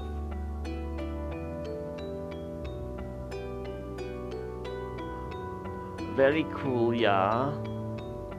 So I'm taking a bunch of the helix, so I apologize for that little bit of the boredom as I do it. But you're watching astronomy in action. This is what we really do. We will take pictures over and over with some filters in place to try and get specifically good imagery. And I probably couldn't see the helix without this sky glow filter to minimum in. And if I put the O3 filter in, we'd probably see more of that inner ring. And you could, for instance, to get more definition, we could take pictures of that inner ring with the sky glow filter and then combine them and stack those along with the others. And that's something that we could do.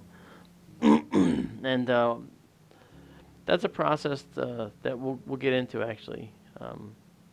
And I bet you Daryl's left already, but we'll talk more in the future once he can come on with us, and have him also talk to us about what he's doing with his oxygen 3 filter and what he has done.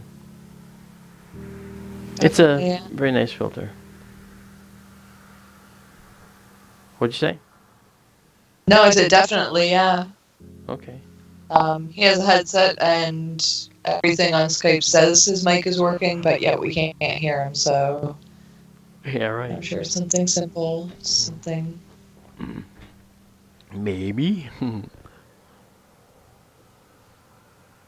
Well, if that's the worst thing that happens today, it's a pretty good day, right?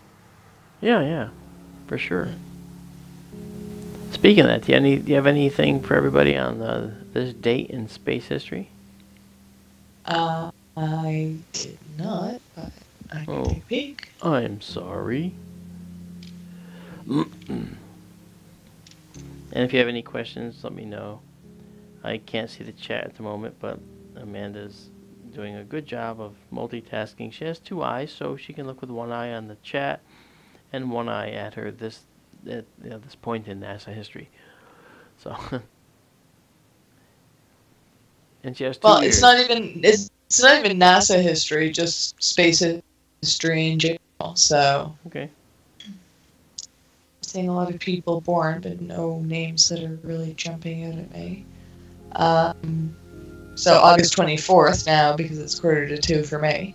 Ooh. So that's what I'm going to use for my reference point. Okay. First successful launch from Wallops Island. That's Virginia. What do you know about that? First successful use of telemetry system in a rocket-propelled flight research model, the two-stage Tiamat at NACA, Wallops Island, Virginia. Yeah, Wallops Island is a rocket launch facility. I remember seeing a rocket launch from here in Connecticut, from Virginia. 2 years ago, David Thompson, who is the president and CEO of Orbital ATK, they make rockets. They're making the new transiting exoplanet survey satellite TESS, and TESS is going to replace Kepler.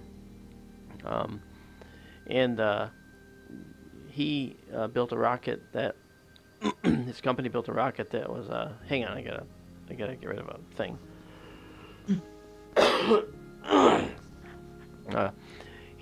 He built a rocket that was going to be launching a satellite of a certain kind into space, and I was talking to him, and the rocket was launched successfully, and I watched the launch from here, and after when they say T minus something, that means time till launch, and then when they say T plus, that's time after launch. So at T plus like 90 or 120, the rocket would crest our horizon in the south, and we'd be able to see it.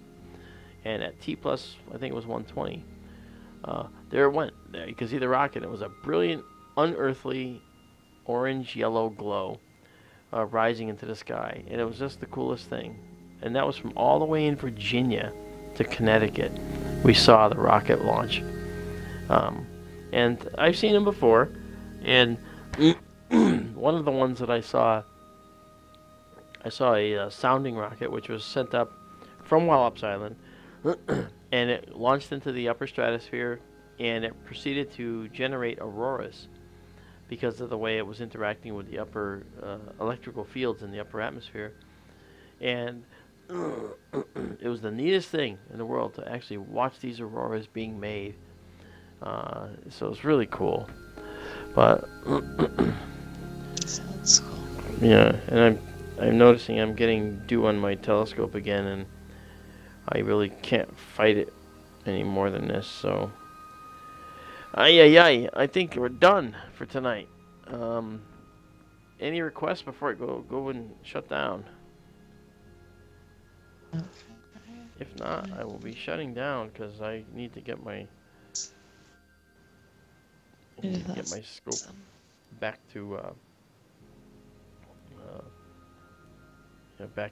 stability here. Yeah, something else that happened from Wallops Island in 1950, a D-28 model test flight. Oh yeah? What's that? I don't know. A D-28, you know? I do not know what a D-28 is. Boy, man, this Milky Way is beautiful. It has actually, it was really, really beautiful this afternoon and dry. And the humidity overnight here has increased quite a bit. And that's just the way it goes. Let me see my telescope. See if I've got junk on this corrector again. Check it in a minute. Well, before I do that, instead of blowing out your eyes, I'll give you something to look at. This is the last helix image. And now let me go up in here. Okay. Wow. Let me see this here. Oh, this is kind of interesting. But yeah. On this date in 1967, agreement on protecting the Earth from contamination by Apollo samples. Oh, that's cool. Yeah, it was signed by James E. Webb. Huh. That's interesting. That's fascinating. When is that going to be up and running?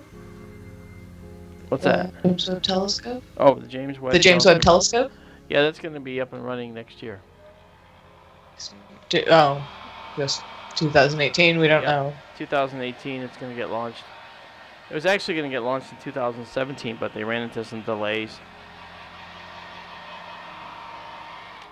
Okay. Yes, I ran my hairdryer again, folks.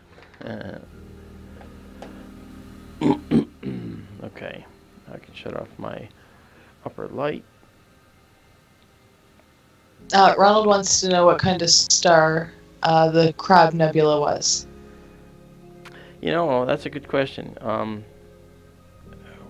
Based on the chemical makeup of the nebula, the supernova remnant, we can actually detect what kind of elements were in its atmosphere, and that gives us an idea of what it was, or to some extent.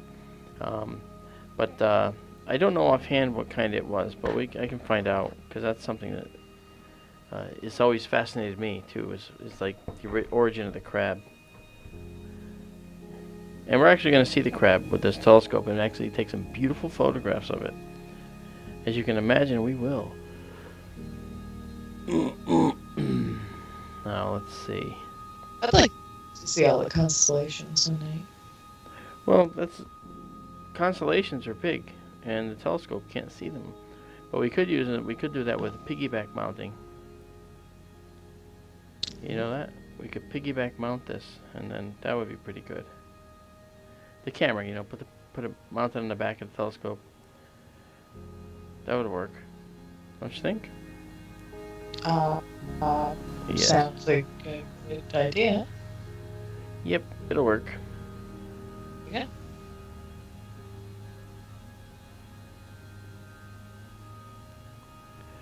Alright, let's see here.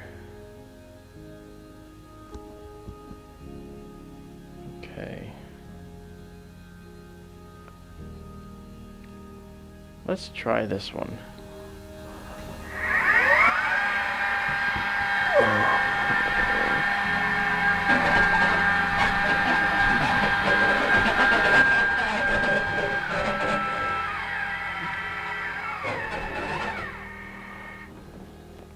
Okay, this is one of the last items to try tonight. We're going to try this nebula.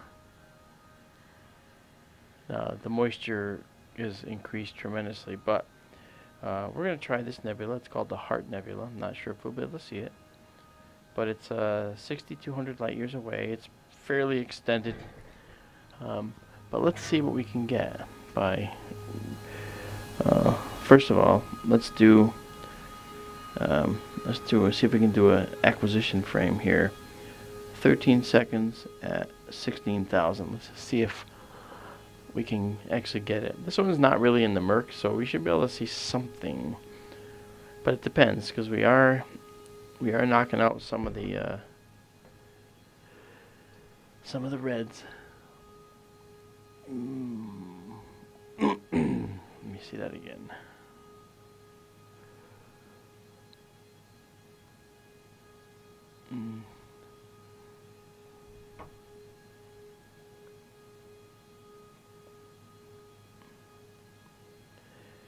Yeah, see, the telescope actually has some dew on the inside, which is really retarding our ability here.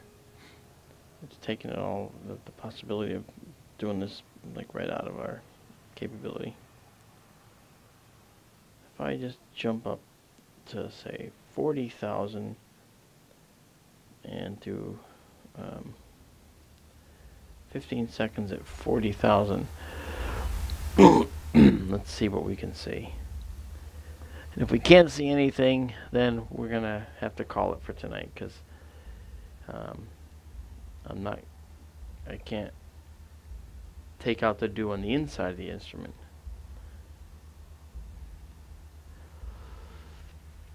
Wait a minute, let's see what that looks like.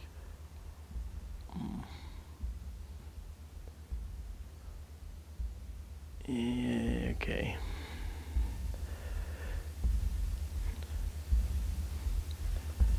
All right, I'm not seeing it. Well, I guess that pretty much explains it all. At the moment, I guess we'll have to basically say that we gave it our best shot, didn't we? I still think the pictures are coming out nice. I know it's not what you want, but it still looks pretty to me. Well, we're not. Yeah, we're seeing beautiful stars. Let me try one more object. Well, the nebulae are not coming out now because of the fact that inside the telescope there's a glass cover basically over the end of the telescope, and they are it's dewed up on the inside, and when it's dewed up on the inside, that's actually a problem. Once it's dewed up on the inside, we're kind of stuck because we can't get rid of that too well. But let's try this. Just as long as you don't push it to the point where it gets damaged. That's correct. And that's why I want to be careful and not end up screwing it up. Alright, so now we're going to look over here, moving around. The stars are coming in little by little. Okay, Ronald wants to know, are the outer edges of the nebula still hot after all this time?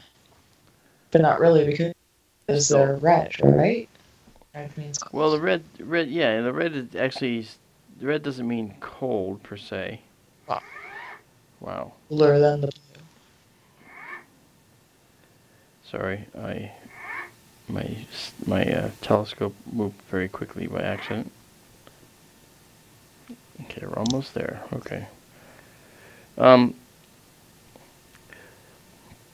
No, it's actually it's fairly cold, but the thing is, out in space we have something we don't have the same kind of issues like on the Earth. We have objects can heat up, all right, and they conduct electricity and they conduct heat, all right. In space, it's not a matter of that. It's a matter of whether something can absorb radiation or emit radiation or reflect radiation. You know, what's the albedo? What's the reflectivity? And can it reflect? Can it reflect back radiation, or is it going to basically be something that's going to just absorb radiation? What's it going to be? How's that going to work? And the answer is, on Earth, we don't have this issue. In space, we do. Only in space, we only talk about whether something can absorb or reflect radiation. There's no concept of temperature in space. So that's why in space we only have that. So that's why, for instance, when we talk about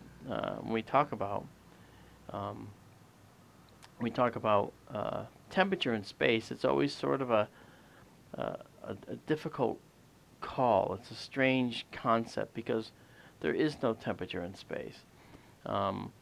You know, temperature is related to pressure. You know, the higher the pressure, the higher the temperature can be. But if we don't have any pressure, then there is no temperature by definition, and there's no pressure in space. So it's a weird thing. Temperature is a convenience that we've come up with. You know. By the way, that's 1/2 of the double cluster we're looking at right there. So it's really pretty. 1/2? Yeah, it's a double cluster. So let's go see if we can find the rest of it. Alright, so let's go here. And now let's go here. I see 2 doubles. Yeah, but that's not... I just showed you the picture. It's not that. Let's go and increase the size or the sensitivity here. Okay, now you can see that cluster up there.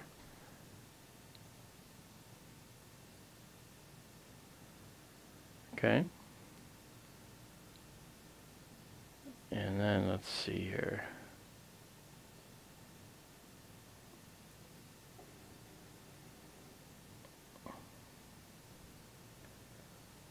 Alright, and now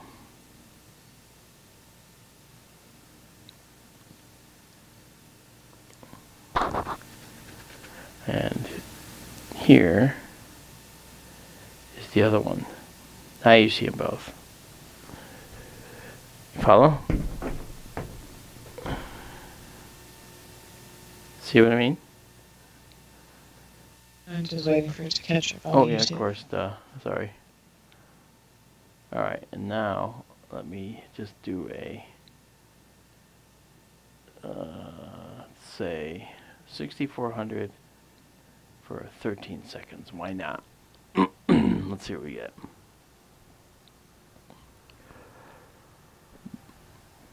This will be a pretty shot. At least it should be. They're all pretty shots. They are. Yeah, look at that. That's a beautiful little starry cloud, a pair of stars. Pair of star clusters. That's pretty. And you see one cluster actually has 2 fairly orange stars. That's the ones on the left. And those are beautiful. They're little gems, you know. It's kind of... I just love how they're little gems. Absolutely love it. Yes, sir.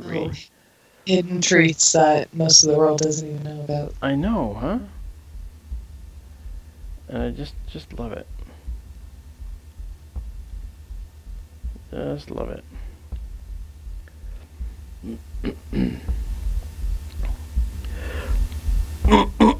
So what double are we looking at now? This is actually the double cluster in Perseus. It's a very well-known landmark cluster that people love to see. And I did 13 seconds. I'm going to do 25 now.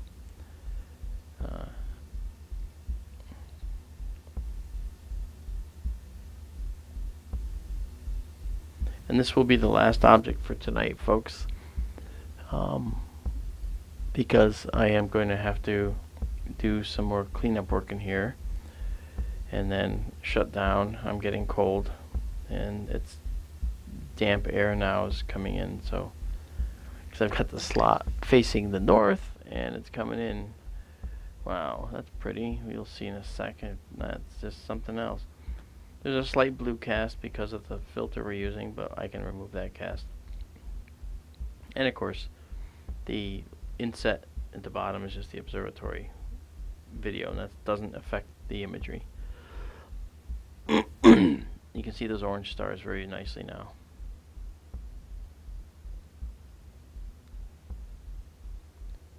It looks like I can see at least 4 that are quite reddish. Maybe 5. Well, yeah, if you take in both clusters, yeah. But the left-hand cluster, basically, those 2 orange stars are kind of like well-known markers for that cluster. But there are more than 2. Obviously, you're right. But very cool. Very cool, yeah. Yeah.